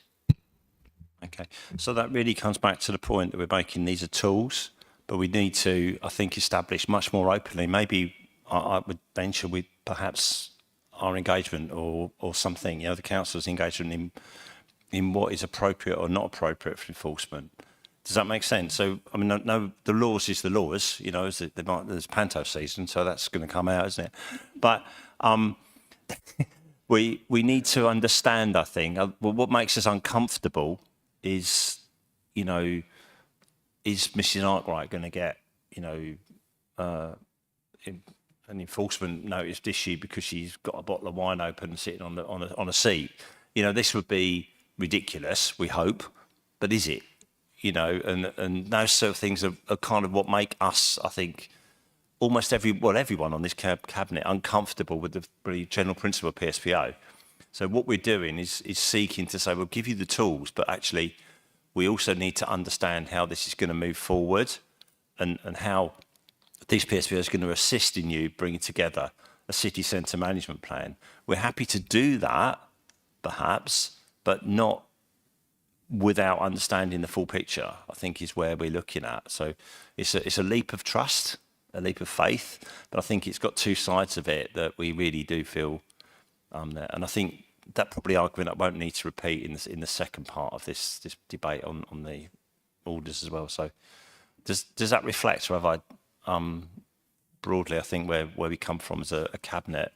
We're very different, unfortunately, or fortunately, for our point of view, but you know, we've been left with this pile of PSPOs that we're particularly uncomfortable with, and this is the first time that we've actually faced up to it, I think, as a cabinet. But we won't be taking second time down.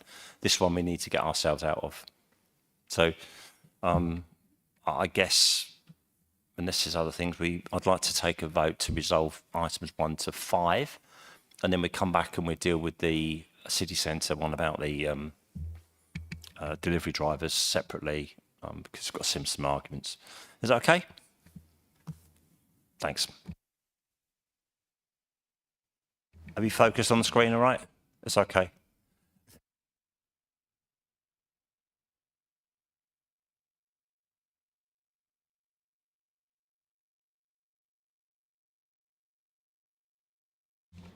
That's carried, Chair. So that's 6-4 and 2 abstained.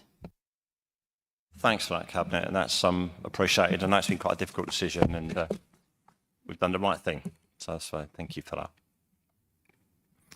Okay. The next one that I'm going to ask Connie to start out again on, if we can, is another quite contentious one that we need to get right, and I think there's a view that we probably need this one, but we need to deliver it in an appropriate and sensible way too. So, Connie, can you take item 6, which is the antisocial behaviour of delivery riders at the PSPO, to manage that? Yeah, thank you. So lots of different things to say, but to start by saying it's important, I think, that we took 1 to 5 separately, because 1 to 5 was basically just renewing what had already been in place. And 5 is something completely new. Now, where does it come from? It actually comes from work that Michael Dixie did with the late Councillor Jill Gower. And it was something that we, as a Labour group, lobbied for.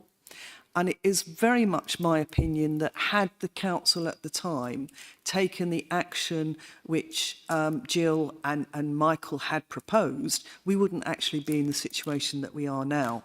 So we have a very interesting situation, Alan, that I'm now talking about something which is contentious, which used to be very much something that we walked up and down and protested about and asked the council to put in place.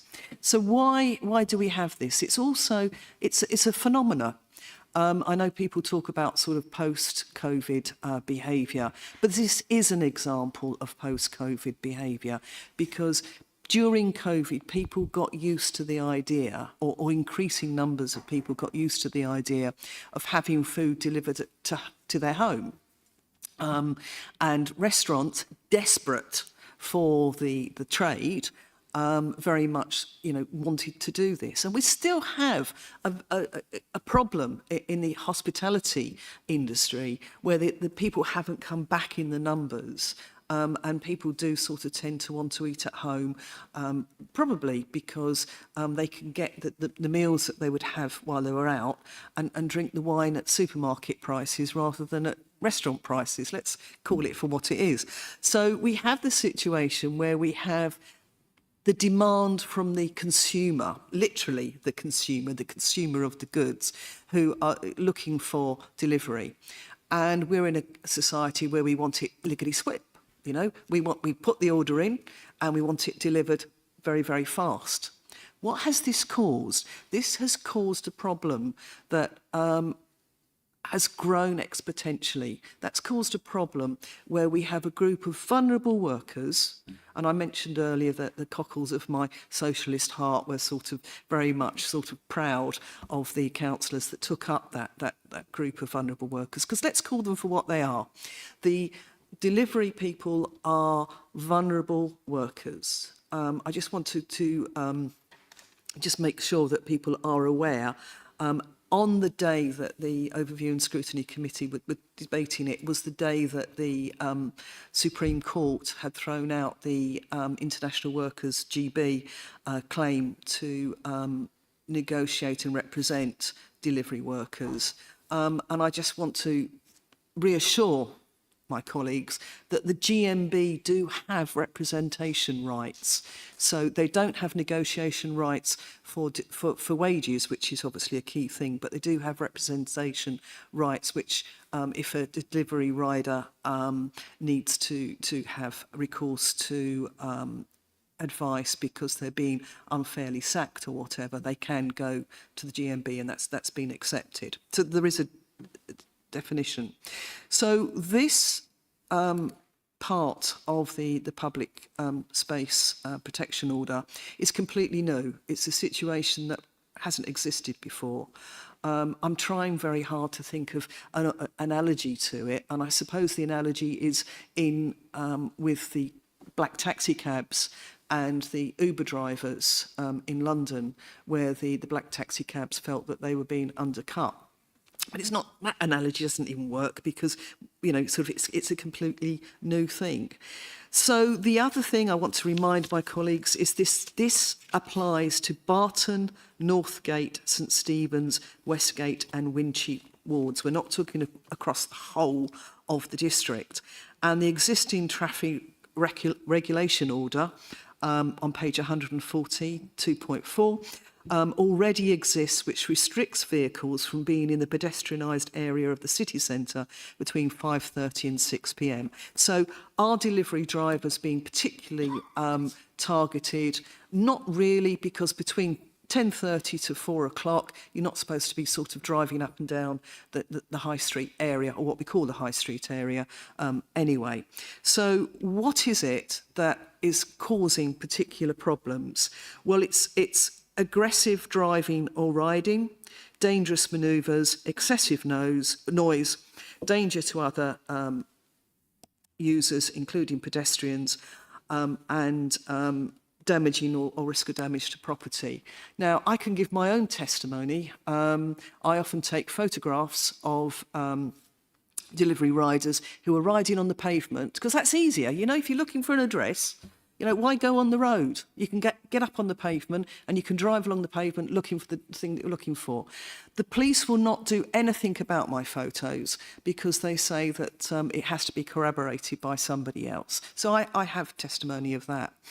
I've also, and I've mentioned this before, on a lovely balmy evening, been sitting outside Coach Restaurant, which has tables outside, with my friends, enjoying the evening, and actually watched unfold in front of our eyes what I can only describe as the Wild West, because delivery riders were amusing themselves by driving up and down the high street to have little races to see what could happen. So we actually have a problem that we didn't have before. If, as I said earlier, it had been addressed by the previous council when we were just talking about a few delivery drivers, then I think we wouldn't have the problem that we've now got. So it is part of a larger city centre management plan, as Marie has already alluded to. At ONS, we were asked about, the engagement with. Work is already underway. Discussions have already taken place with the restaurants that the delivery drivers go to about designated stopping points. Now, Marie will know that because in the conversations I've had, the proposed 4, I don't think are enough. I think we need 6. But the answer that came back is that when the council was engaging with the businesses were talking about the 4 focal centres. I'm just thinking about the fact that if I did used to ride a motorbike in the old days. If I had to park up my bike, I didn't want to be too far away from it because somebody would nick it if I, wasn't careful. So I think, 6 spaces would actually, in my opinion, be a minimum. But we are working towards that. We have officers. Richard Moore is actually actively working on this plan as we speak. Oh, sorry, not tonight, but I'm sure during the daytime. He probably is. And so, what this is part of a jigsaw. It is one particular piece of the jigsaw, enabling work to take place. Why do we need the heavy-handedness? Because it has to back up the engagement. And the engagement and education will take place. There will be a map produced for delivery drivers showing what areas they are permitted to be in and when. And yes, it will be in different languages, which is something that came up on the ONS. There will be sort of engagement with those delivery drivers. Marie doesn't know this yet, but at the back of my mind, I'm thinking what we really need to do is organise them and get them to have a spokesman or woman to actually talk to the council about that, because what we need to do is just as it's easier for the council to go to the businesses and talk to the owners of the businesses about how it's going to work, what we need to do is proper engagement with the delivery drivers themselves. Now, as I say, I used to be a motorcycle rider, so I've particularly become aware that there are particular makes of motorised scooters. I don't mean the little ride-on sort of pure scooters. I mean the sort of moped type ones.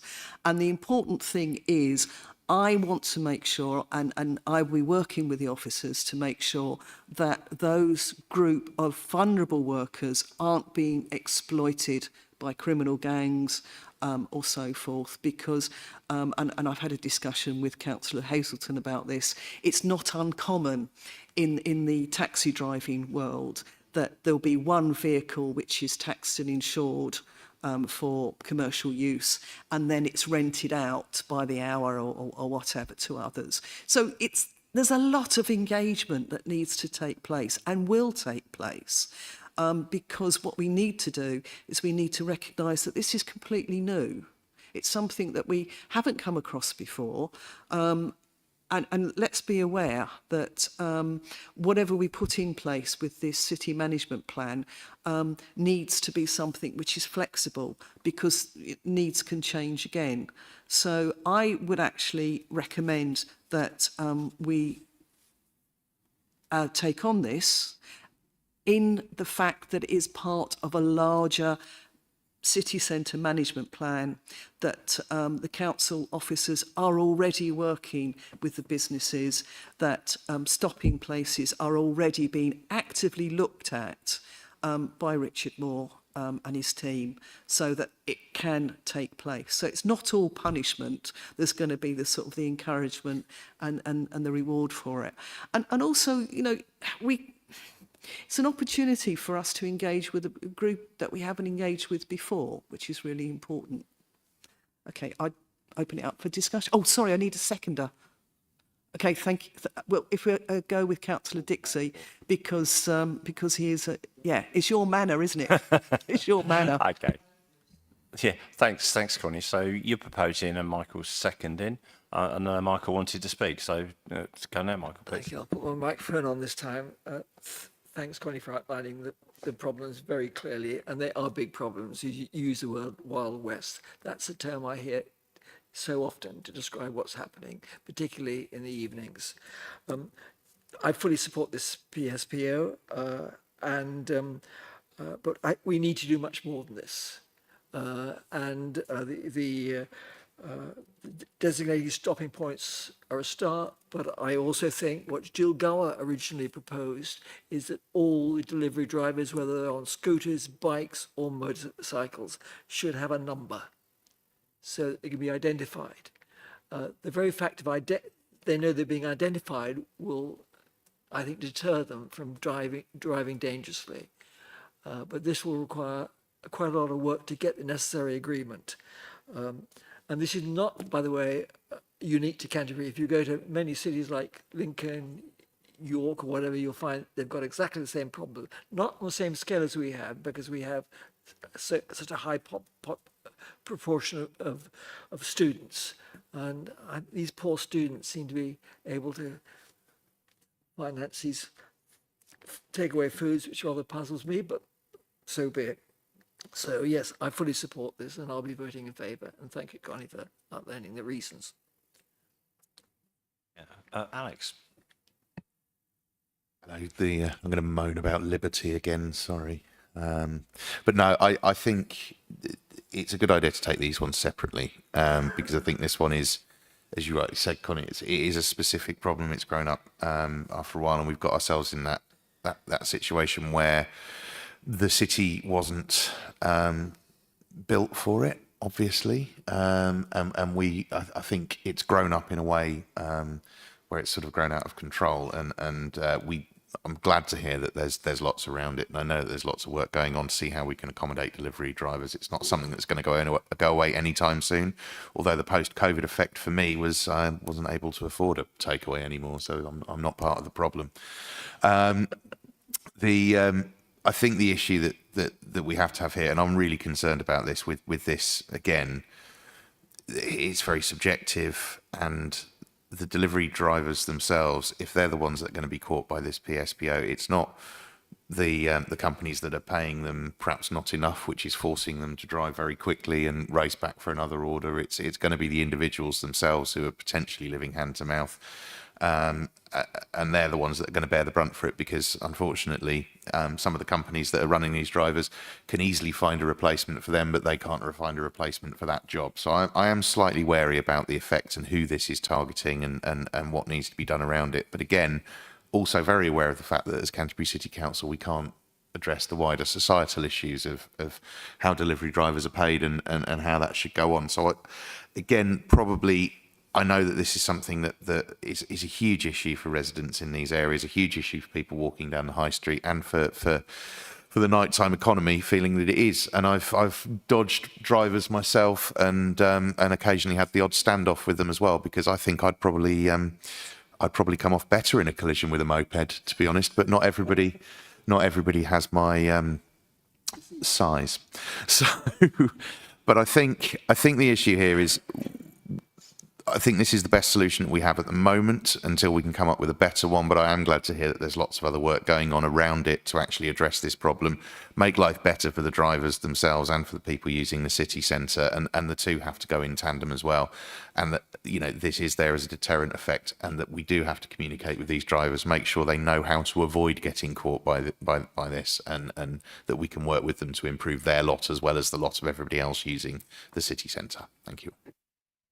Thanks, Alex. I'm going to go for Chris, and then Pip, and then Michael again. Okay. I just wanted to pick up on the question which ONS had, which was specifically with regard to changing the phrasing from delivery drivers to all drivers. It strikes me similar to Michael's issue that these people are often quite difficult to identify. They don't necessarily kind of walk around with very clear identification. In some recent licensing applications, individuals who use this type of delivery have added license conditions to their vehicles to more clearly identify that they show show them they've gone above and beyond.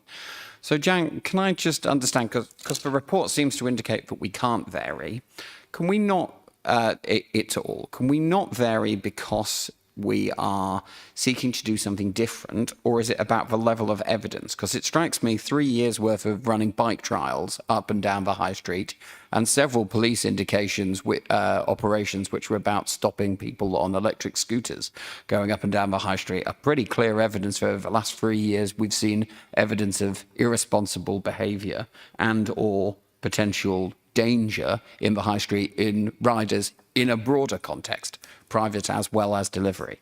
So is it that the threshold needs to be, the threshold for evidence needs to involve consultation, or that we need to consult if we were to extend the classification?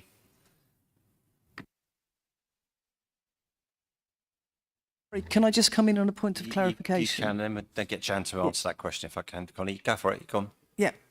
You mentioned electric scooters. They were allowed to go down the high street.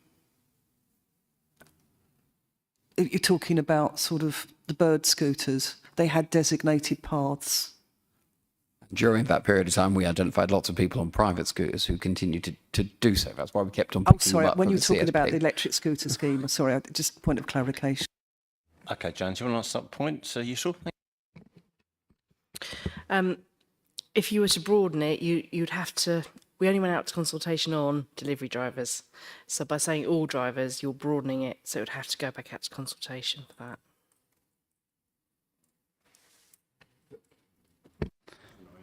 My question was, why? Is it illegal? Is it legally defined in the Act, or is it because you need to provide evidence of the need for which consultation is one of the ways to provide? Yeah, you need to have evidence to support the need for that activity to be included in the PSPO. But our argument elsewhere has been that consultation is one form of evidence. It's not the only form of evidence. Am I right? I mean, that's why essentially we've just agreed something on street outreach when local public might have thought that begging was something that we didn't want to. It was an additional form of evidence. Go on, Jan. Yeah, but by widening it so much to all, you've got no consultation on those other groups that could encompass.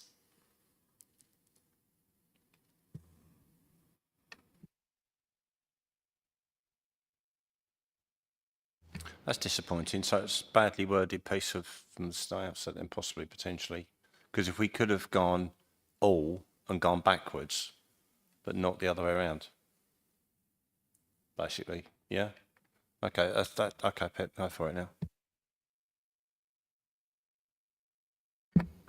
Thank you. Well, I just want to respectfully disagree with you, Alan, because I don't think it's badly worded at all, because it's the delivery riders that are the problem. And that's, you know, I walk up and down and across the high street several times a day, 20, 30 times a week. I see the problem all the time. It's delivery riders. So, I don't see that as being discriminatory. I can see that, they're potentially, an underclass and possibly exploited, part of the work, gig economy.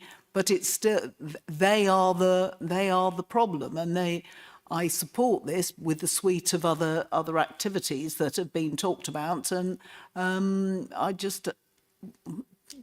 me, it's a no-brainer. We bring it in, and we work with this as one of the tools in our toolbox, or whatever the expression is, and try and resolve the problem of delivery riders. Thank you. Thanks, Pip. And Michael?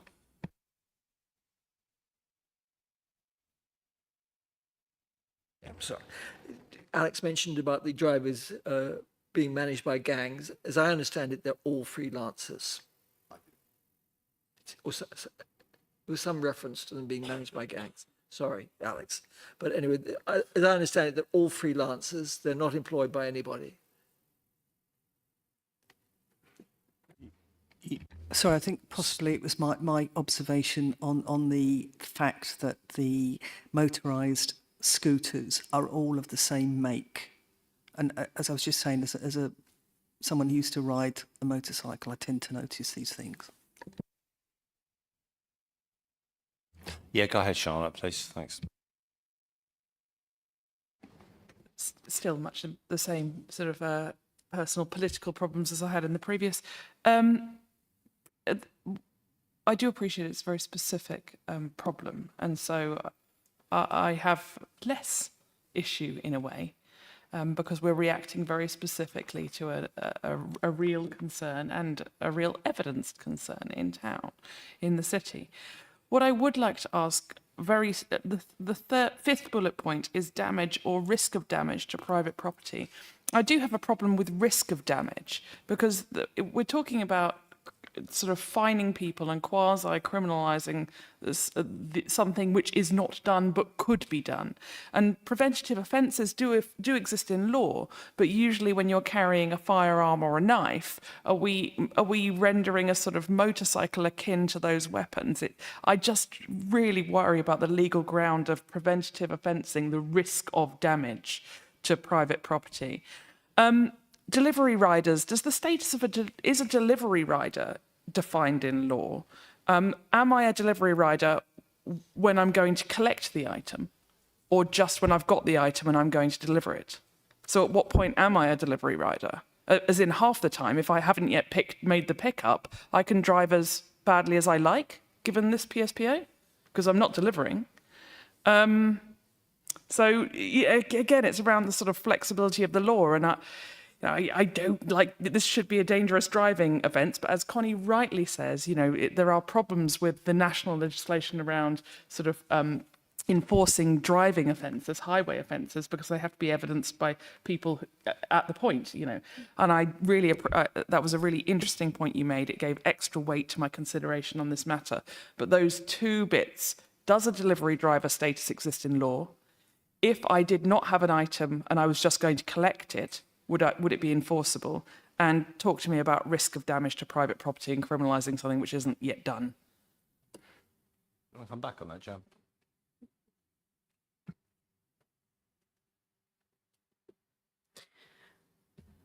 It is really difficult in terms of identifying a delivery driver and when at the time. I think that is a challenge to this one. That's something we could be challenged on. Yeah.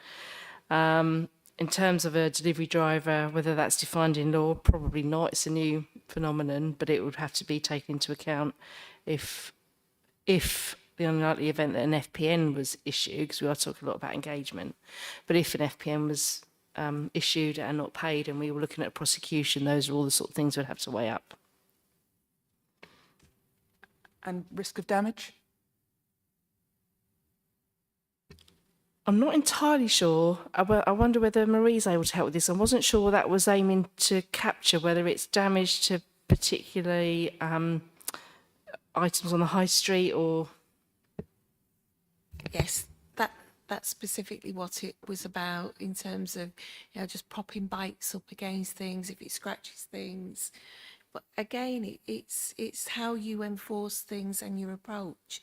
So our enforcement policy states engage, educate, advise before you issue the FPN. So if there is a risk of an item of furniture or something in the high street being damaged, scratched, whatever, then the advice would be, look, can you move your bike, please? That's not the purpose of that, and it could damage it. So it goes back to our enforcement approach, which is engage, educate, raise awareness, rather than just issue tickets. Okay. Do you want to come back on that, Charlotte? Okay, that's fine. So, right. Just Pippa. You just come back to Charlotte, what you were saying about when's a delivery rider.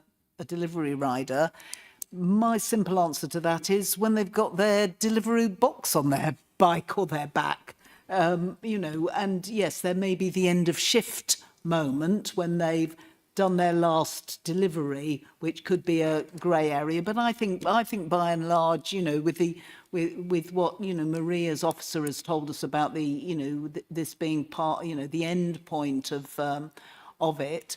Yeah, I think we could be open to challenge, but by and large, you know, when they're delivering, they've got their Deliveroo or their Just Eat. I don't, you know, other ones are available, and if it's on their bike or on their back, then they're working. Okay, Chris, go. Having abstained on the last one, I'm minded to agree on this one. I do think that there is a legal grey area, but my gut feeling is legal precedent does need establishing somewhere, and it normally ends up being established in the courts when someone stands up and tries to make a point on it. I just wondered, essentially, could we, independently of our decision, agree with the ONS's comments about independently as a cabinet lobbying perhaps through the LGA for the union rights of riders and ensuring that the company's business models look at not necessarily high levels of deadlines. I wonder if also we could look at separately our own licensing team, considering the good practice of clearly identifying delivery drivers and making them more clearly identifiable if we know that it's a distinct issue. Could we separately just take that by assent afterwards? Yeah, some good points there, Chris. I'll let Marie come back, because I think I've got some. When the notice of motion first came in about an identification system, we did look at this. We got external legal advice on whether or not we could create a bylaw. So a bylaw should always be considered as a measure of last resort. The council would first have to demonstrate how we have explored other ways of tackling the issue. So the PSPO could be one way of exploring how we can tackle the issue. We would need to consult with key delivery companies to see if they would introduce their own voluntary scheme. We asked them about that. They've basically said, you know, if national government introduces a scheme, then we will work with that. So it may be that as a cabinet, you want to lobby government about a national licensing scheme. Creating the bylaw is not a quick and simple process, so it can take up to 12 months. You have to get Secretary of State sort of approval for doing that, and the length of time could be even longer. When we looked at this, the provision and display of the actual registration numbers is going to be really challenging because there's no obvious place to put an identification number, especially because riders share boxes and swap boxes, so they work for different companies, so they can work for a couple of different companies at the same time. A new digital system and process would be needed to actually do this piece of work. So the cost of doing that, the resource to do that, and, you know, if we're looking at user pays, you know, these are the lowest, you know, one of the lowest paid workers probably within our system. And how can you pass on significant costs of introducing a local scheme? Again, with that, any charging would need to be reasonable, not prohibitive, and the bylaw would be concerned only with the requirement to register. So it wouldn't actually solve the problem of the dangerous riding, the antisocial riding, and the other behaviours that were being displayed. And when we sought Kent Police's view on this, they felt it was disproportionate to introduce such a big scheme to tackle this local issue.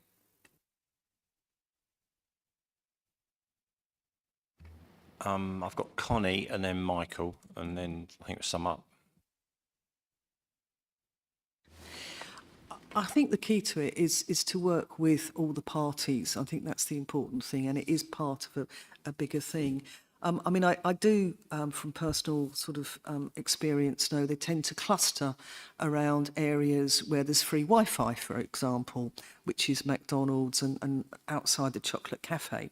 So one of the things that perhaps we could look at as a council and in selling this to the delivery riders is to actually improve our Wi-Fi availability, and as part of that map that we're going to give them, actually identify where they can log on to the council's own Wi-Fi, so that we can actually persuade rather than sort of force, as it were.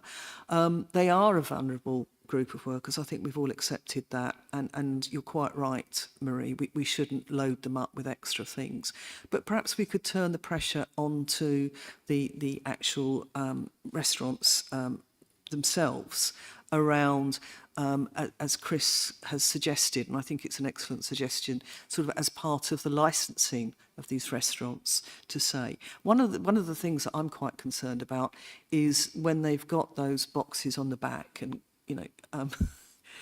Pip's quite right. You know a delivery driver when you see one, because it sort of is definitely there. That we could actually insist that maybe they have fluorescent flashes on them, because I know that you don't always see them as a pedestrian, and that when they're sort of careering along the pavements, you don't always see that they're coming towards you or whatever. Obviously at night you do, but it's not always apparent. So actually improving the visibility by working with the restaurants, improving the Wi-Fi by sort of with those maps. I think we can sugar a lot of this particular pill, but it's we have to have, in order for us to back it up, we have to have the penalty, if you like, around that, and so that's really important. Did you want to come back on that, Michael? Just a quick point. Yeah. One point that hasn't been mentioned is that most of the delivery drivers hire their scooters. And I'm told that the insurance does not cover business use.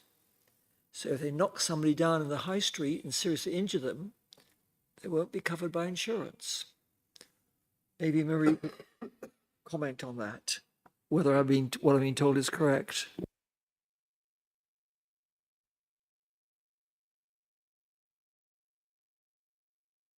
No, thanks for that, Michael. I think there's some. I think we all know that there's a few properties that do some servicing of scooters that's probably more than their own use. So that's probably something that we all know about, but we can't do anything about. So, okay, just sort of summing up where we are. I think between the cabinet, I think we've raised the points that concern us. I think we're all clear about that. But I think also we're clarifying for those listening and those taking that we have concerns about that. I think one of the things, I think with your permission, Cabinet, and maybe with your support more than anything, I think it's well worth that we write a letter to the key delivery companies and highlight what we're doing if we do decide to put this in place, and to ask them to consider and take note of the bits that are raised at the scrutiny committee, and that's the clicking on for delivery times, to allow a few minutes more on each delivery from the city centre, to allow them to go back to their parking, pick up their work, and so, because they obviously, we don't want any delivery drivers losing money for that. So I think we can do that, and if you're happy for that, we can write for that on the Cabinet's point of view. And obviously, perhaps we should be taking this opportunity to write to the Minister as well. I'm not sure which Minister it is, but I'm sure we can find that out. Saying about, were they considering a licensing scheme for delivery riders as well? But certainly I'm more concerned about the fact that they are vulnerable riders, and are they going to be further punished, if you like, quite unjustifiably by what we're doing.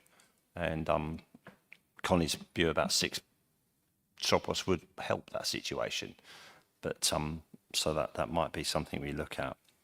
I did actually have a conversation with one of the a police officer about this, and the thing, I don't think there was any incentive that he was going to start booking people using it, but he said it did open up the opportunity for a serious conversation with some people that were riding like complete idiots. So that's probably something that's there, but it's also something I think we all understand is a big problem in the city centre, and this is just a tiny bit towards that. I think on balance, again, I would support this, but that's for all of us to decide, and you're completely free to vote as you wish to do so. So that would be to confirm. That's the item 6 now, which would put forward that as well. So vote on that second one, be really good. Thank you.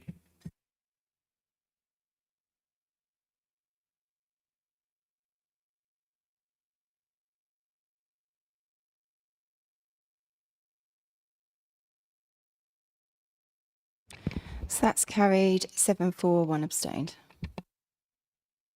Thank you, Cabinet. It's been difficult decisions on those tonight, and I think from this point we will take away as a learning curve. We know we'll be going for the SPOs now as a Cabinet in slightly different shape going forward. So let's take them learning points on board, get these over the line, make sure they do what they're supposed to do, and not be too frightened to come back on them as well. Okay. Now we're going to go back to item 9, aren't we? Okay, so I've lost item 9. Yeah. When I find, yeah, thanks, Michael. Yeah, I've lost the bits of paper. I've got a big shuffle here with bits of paper written on it. So. Okay, item 9 then. This is oh, I see. We've got lots of basically review items to look at now. So the first one, item 9, is the contract 6 monthly performance. We're going to note a report from Tricia Marshall, Director of Corporate Services. Charlotte Cornell is the Cabinet lead on this. So Tricia, could you take that? Are you okay to yeah, you're okay with that? Because we've kind of got back into cycle. So it's over to you, Charlotte, and then obviously Tricia to follow up. Thank you very much.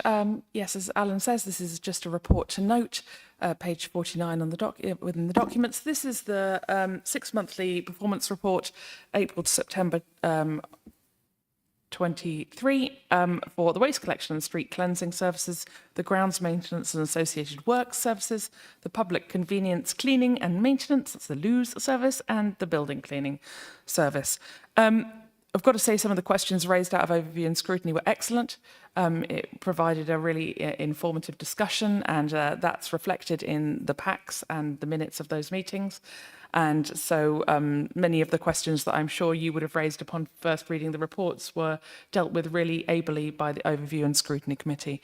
The missed bins, just picking out a few of the points here, the missed bins, as you will note, overall, it accounts for only 0.15% of all bins, which is 1 missed bin per crew per day. That suggests that, on average, our crews are performing really, really well and have worked extremely hard post the industrial action to get back on track. And as we seek to make more changes to our recycling service, I've got to commend the crews on some of the excellent work that they've been doing. And it will surprise people to know that I actually do receive complimentary emails on the waste services occasionally. So thanks to those residents who send them in. They honestly bright up every single day. We are prioritising fulfilling our new bin and box requests, especially with the recycling measures that we are bringing in the spring. And we are making sure that we're reducing the lag time, the lead time on you placing the order and actually receiving your bin. If you feel your lag time has been excessively long, please get in touch with your ward councillor who will raise it to me. But actually, we're very aware of that within Waste Services.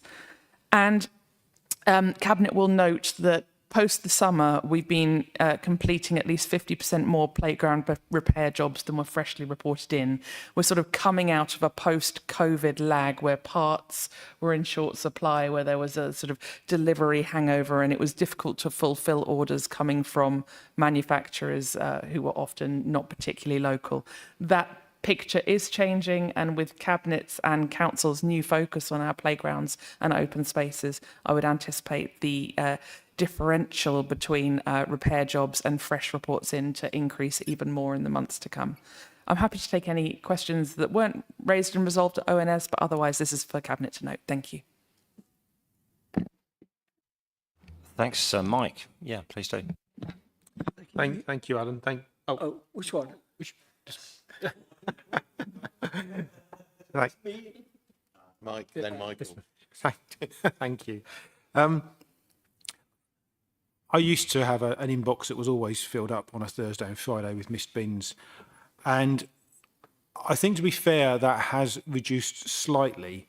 But a new problem that has come along more recently, I think, is where bins are missed because roads are closed. And the thought often is, if only Kanenko used a bit of common sense, they could see actually you could get through to get there. And I think this really frustrates residents when they're driving their cars in and out perfectly fine, but there's a sign up that says road closed ahead, so the truck doesn't go down there, even though it may not be closed for another 500 metres. And, you know, often dozens, if not hundreds of houses are missed. Now, I don't suppose those missed houses are in these figures, because if they were, these figures would be much higher than they are. And just this weekend, of course, with the snow and ice we had, some bins were missed because of that end of last week. And again, because they were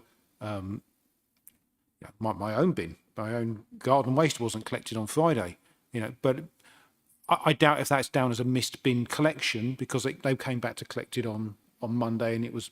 So I think we need a bit more clarity sometimes on what a missed bin is, because in a resident's mind, a missed bin is when a bin isn't collected on the day it's supposed to be collected, and that isn't necessarily what these figures are showing us. So a bit more clarity on that perhaps. And yeah, the closed roads, we all get notification when roads are going to be closed. Kanenko should know when roads are going to be closed, and you know, you can look online to see exactly where the road's closed and and work out whether you can get down there before coming out in your truck and then deciding you can't do it. So some more work on that, please. Thank you, Chair. Michael, go ahead. Yeah, you certainly drew the short straw with the waste and recycling portfolio, didn't you, Charlotte? Within weeks, you had the bin strike, and you're still smiling. Great. It's early days since the revised working conditions for our staff were implemented, but could you give us an indication of how the increased round sizes are bedding in, and also whether we're getting anticipated reductions in the number of staff we were budgeting for? Thank you. You're okay to take that, or do you want to take a report on that? Because I think we've got some information. Do you want to do that, Tricia? Thank you, Chair. I think it's early days yet, but we're not experiencing problems from that at the moment, and I think we have reduced. Kanenko has reduced some of its staff numbers, but I think that's something to look at when you get the next round of performance monitoring. I think it's a bit early to say at this stage. Councillor Dixie. Yeah, I think it was November, wasn't it, when the rounds were going to be changing. So really, we're right on there now. Good. That's great. And I just do recall that way back there was a broken piece of a broken ship on the seafront that you were pleased when it's repaired. I presume that's been done now. It has. Brilliant. Okay, that's really good. So with that in mind, we can I think we just need to note this, don't we? We do. We just need to note that, and we move on to the next bit. Okay, that's fantastic. Thanks for that. Next one is the half-year corporate performance report. This is a report by Peter Davis, Head Director of Strategy Improvement, Caroline Marlow, Head of Digital and Data Improvement. Peter's here tonight, and the cabinet member for here is Michael Dixie. Do you want to introduce that item, Michael, and then obviously to Peter? Thank you. We should note this report. Do I need a seconder for that? I think I do. Is it? No, we don't. Okay. I think this is almost exactly the same report that came to Scrutiny Sub. And so really, there were only two areas where we were missing our targets. And they were both relate to housing, and I think Pip will picking that up on the next agenda item. So really, any questions, please? Chris? I mean, obviously the change to KPIs on voids is quite substantial. I'm all up for having KPIs which better reflect the situation we find ourselves in. But what strikes me is when you look at the latter paper on housing repairs and you look at the contract adherence on MERS for responding to things, it's actually, the contract adherence is pretty good, like 98% in terms of responding. So my question here was, we're going to align the targets with the new responsive repair and void contract. Do we know when what those targets are, or are we agreeing the contract? Have we procured the contract with a clear target, or are we going to find a provider, bed a target down, and then put it in for the KPI? Because obviously substantively increasing them until we've got an idea of when the new system's going to come in is the bigger. Okay, Marie, can you answer? Yeah. So these are interim targets just for this year. And it's not just Mayors who's the contractor. Because of the voids that we're having coming in, there's lots of different contractors going in. And some of the difficulties are around, we've got to have an asbestos survey. We've then got to wait for that to come back before we let contractors in. So that builds in an initial delay anyway. And then you factor in sort of issues that we have with prepayment meters, being left with debt, having to clear them before we can actually get contractors in who need access to energy supply. So that's the reason for the interim targets. We are currently going through the tendering process now for our new repairs contract.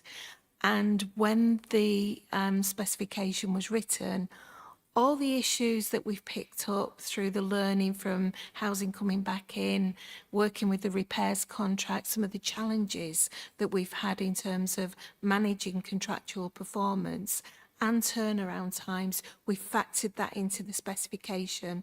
So there's quite a lot of variations of timed responses for different types of work, different levels of work, and we factored that in.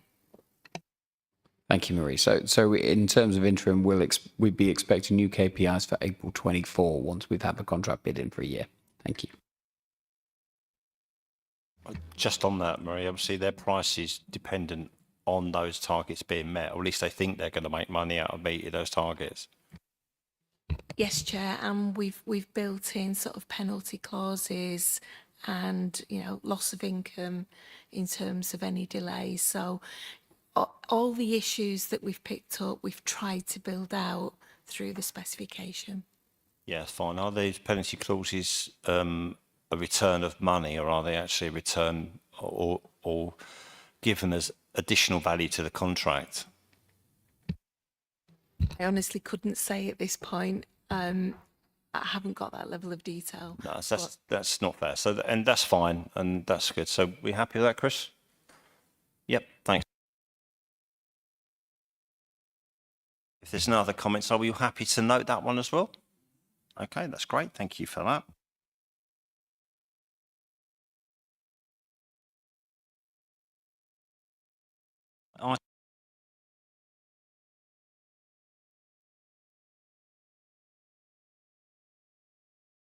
Sorry. Okay.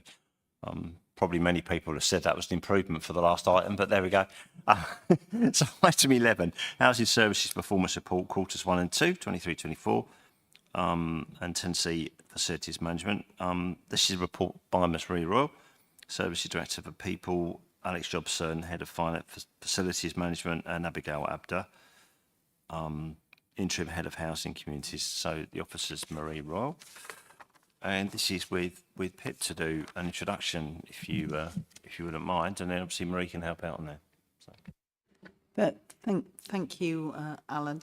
So I'd just like to draw attention really to the conclusions from the report, which was looked at by Scrutiny Sub last week, and there's compliance, which we're really pleased about that. There was a big issue last year. The officers worked really hard, the council worked really hard, and that's being maintained.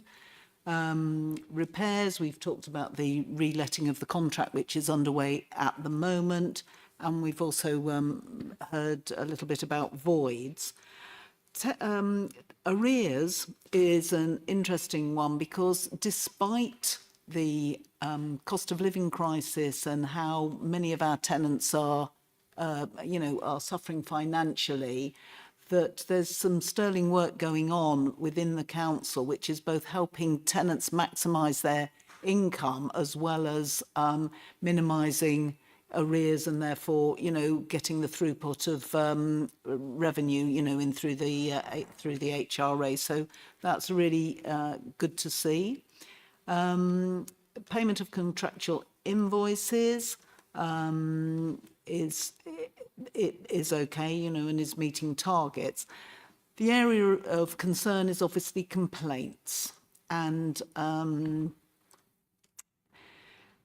for me, it's not a little bit like when's a misbin, officially a misbin or not. There's a thing about complaints, which is that people often feel that they are making a complaint when it's not an official complaint, when people are having difficulty reporting an issue, or they're not getting the communication back when they've reported, or they don't feel that they're getting a timely response. And I do know that that's not just tenants who are experiencing that when that's being escalated through ward councillors, for example. I think sometimes councillors are equally, frustrated at turnaround times as well as the level of response. But it's acknowledged that that's a priority area. And so I suppose what I'm saying is I expect to see improvements in both timeliness as well as residents receiving a more personal response to their reports and queries, which in turn should see a reduction, in the number of complaints. Unless there are any other questions that I can answer, or I see Maria still here, should people need answers from an officer, I just ask Cabinet to note the report. Thank you. Thanks, Pep. Do you, Reid, do you want to come back on anything on that? Are you happy? Yeah, just to sort of support what Pip said about the complaints, it's not the position that, I want to be in for my service. It's not the type of service that, we want to give our residents, and it is an area to focus on. I think what I would say is that, previous complaint responses where we had dips in performance, they were in sort of like the repairs and that side of the business. This time it's the housing solutions team and the homelessness team where we've seen a dip in performance. Some of that is because of high volumes of work, high caseload levels, bringing in new staff that need training.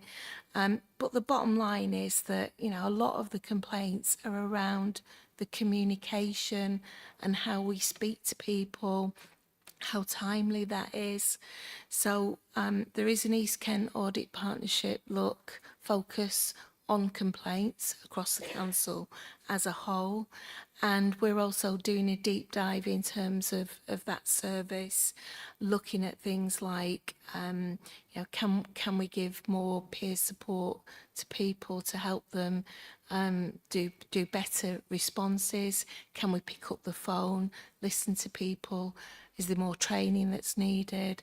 And we're going to do a deep dive into the service as well and look at a redesign on some of the areas where we're seeing high traffic, high caseloads, and how can we redesign those processes to make it better for the customer. Thanks, Marie. And any thoughts on that, Pip? I think that's really where we've been talking the other day, weren't we, about that sort of thing?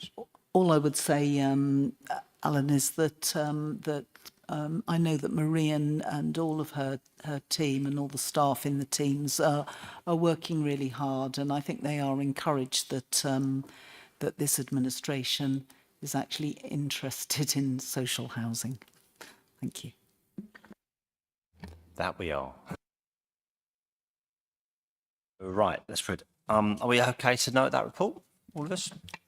Okay, that's brilliant. Okay. Right. Okay. Sorry, we needed to confirm the void targets on that one as well. Yeah, we need to resolve the, sorry, Councillor Hazelton, if you're happy to make the proposal. Oh, sorry. Okay. Yeah. Yeah. Sorry. That's right.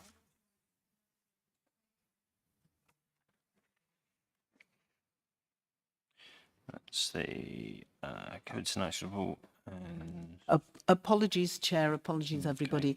So I'm asking that you agree to resolve the new void targets for 23-24 and to delegate authority to the Service Director People to change the KPIs to align with the targets in the new responsive repair and void contract due to start on the 1st of April 2024. yeah, Seconded. piece of homework there. Okay, thanks for that. So you seconded that, Chris? Yeah? That's great. So in that case, we need to vote on that, please. Thank you. I'm happy about that.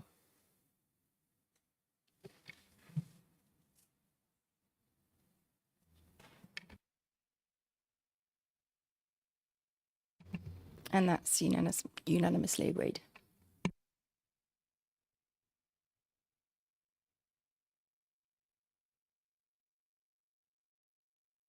Thanks for that, Paul. Okay. This one is, next one is item 12, which is another report to note. This is Revenue and Capital Quarter 2, Budget Monitoring Forecast Report, pages 93 to 110 in your reports. The reports by Trish Marshall, Director of Corporate Services, and Head of Paid Services, Nikki Mills, Service Director of Finance and Procurement, and Section S151. The officer is Nikki Mills, and she's here tonight for us. Thank you very much, Nikki, for being that. It's been a long evening and not too much action at the moment. Anyway, so this one, I'd ask the Cabinet Member for Finance, Mike Soul, to introduce, please, and work through that report, and we can take away from there. Thank you, Alan. Nothing like a budget report to wake us up during the long evening. When this budget was obviously set about a year ago, nobody could have realised that inflation would have done what it did, and the Ukraine war would still be going on. So it was obviously very difficult setting a budget at that time, and continues to be difficult to match the budget now that was set. This was discussed at scrutiny sub, and detailed questions were asked. There was one question asked at the time on fees and charges, and I don't know if Nikki will be able to answer that tonight. Otherwise, I think a reply is due to the chair of that committee at some point. So the general fund shows a predicted £800,000 overspend, which would come out of the budget stabilisation smoothing reserve. It's not unusual to predict an overspend at this time of year, but it's also not unusual to take some steps to try and reduce that before we get to the end of the year and find some additional savings. The report does set out all the details of unders and overspends, and if there's any questions on those, I or Nikki will try to help answer those. I think more of a concern really is the HRA account, where we have got a problem, and there's no use, hiding away from that. It is very worrying that we're again going to need to dip into reserves by 87,000, and the current working balance is 586,000, when we really should be looking at 1.5 million. The challenges of providing good quality housing to our tenants in that ring-fenced budget with an old housing stock is very, very difficult. But hopefully, as we continue to continue with the stock survey, we will know the full condition and be able to plan better and access additional funding to deal with that. Really, we're just here to note the report today. As I say, it's been scrutinised, but if you've got any questions, I'll do my best for them. Thanks, Mike. Are you all happy with that? It's work in progress again, isn't it? Always in budget, isn't it? So it's fine. Thank you very much for that. So that we can just resolve that, can't we? Just noted, yeah. Just noted, yeah. Sorry, no.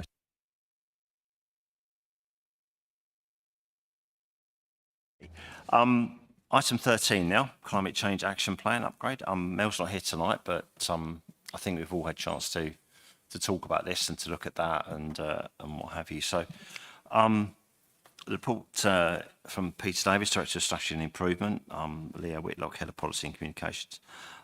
Peter's here tonight, and I'm sure can help us with this one as well. So what we're going to have to do is to resolve report on review. Sorry, to resolve that we report on and review the Council's climate action plan, as well as obviously noting the report that we've got before us. So just on that climate action plan, obviously this is now to go forward to work out a new climate action plan. I think it's probably the best way of putting that, or to work on going forward. And you see the next stage of the process is to hold an all-party council workshop to gather views about the next iteration of the climate action plan and what it should contain before seeking permission for the Cabinet to consult on the public or consult with the public on the new draft climate action plan. So really what we're resolving there, I understand, correct me if I'm wrong please Peter, is that we can trigger that process to start now by resolving that item here tonight, and obviously to note the report, which is really detailed report on the progress. So Peter, can you add anything to that? Please do. Only to just draw attention again to a supplement which has got the the minutes of scrutiny sub, and just at the top of page 13 it says explicitly that the chair asked that the Cabinet note that some members of the scrutiny subcommittee were disappointed that housing data had been removed from the reporting data. Obviously it hasn't been removed yet. That was the point of the debate, was to sort of talk about changes that should be made or could be made based on what officers had been working through. So nothing has been changed. That was explained at the meeting, but it was explicitly set out within a minute. So just to draw your attention to that. The next stage really is the import 28,000 carbon dioxide equivalent tonnes per as the council compared to our nearest competitor, which is about 4,000. So there is, I think there was a criticism we won't be ambitious enough. I think probably over ambitious was probably the issue here. So finding a balance there, and I think that's a bit that councillors hopefully be able to work together on about where that new bar should be set that's achievable between now and 2030, and then what's achievable between now and 2050. So what's in our immediate gift and what's in our future gift.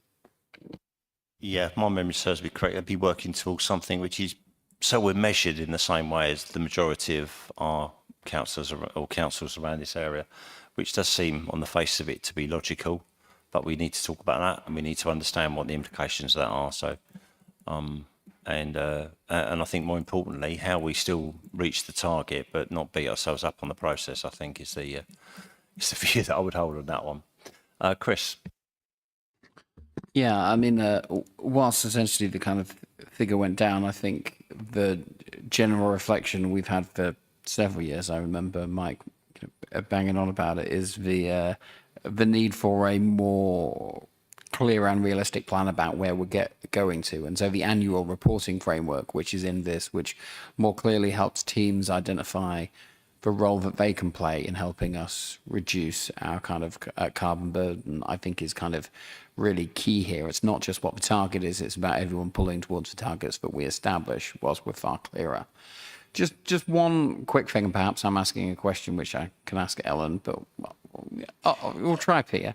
NZ6 on commuting patterns. I'm aware essentially, obviously we're in the transition.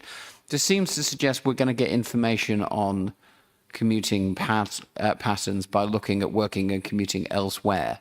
Is that true, or are we going to undertake an exercise with our own staff to look at what their commuting patterns are going to want to be? Because obviously that has an impact on assets and the move to the new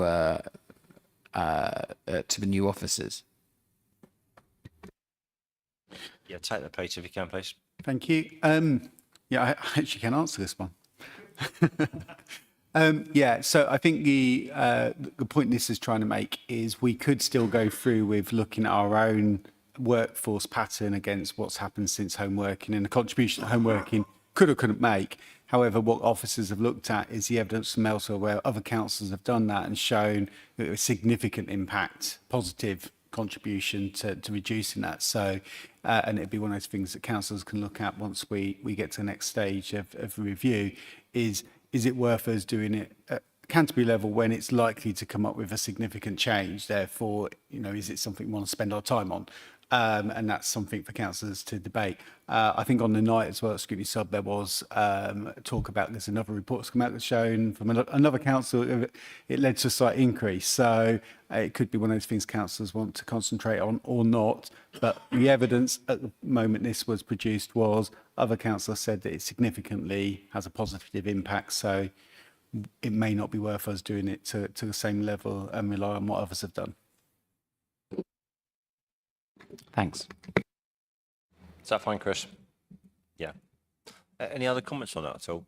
It's a really detailed piece of work that sets us well for the future, I think, to be honest about it. It's a good place to have a read up, I think.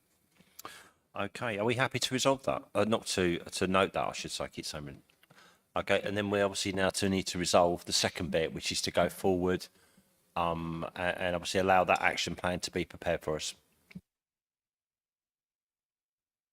Sorry, can I have a seconder to the proposal, please? Thank you, Councillor Hazelton.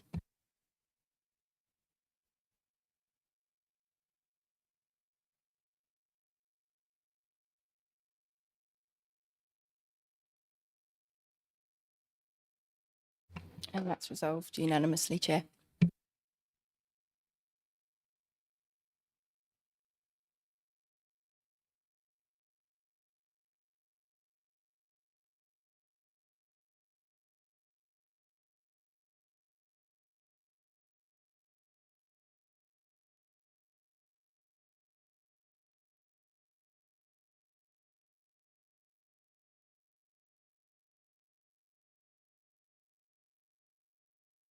Right.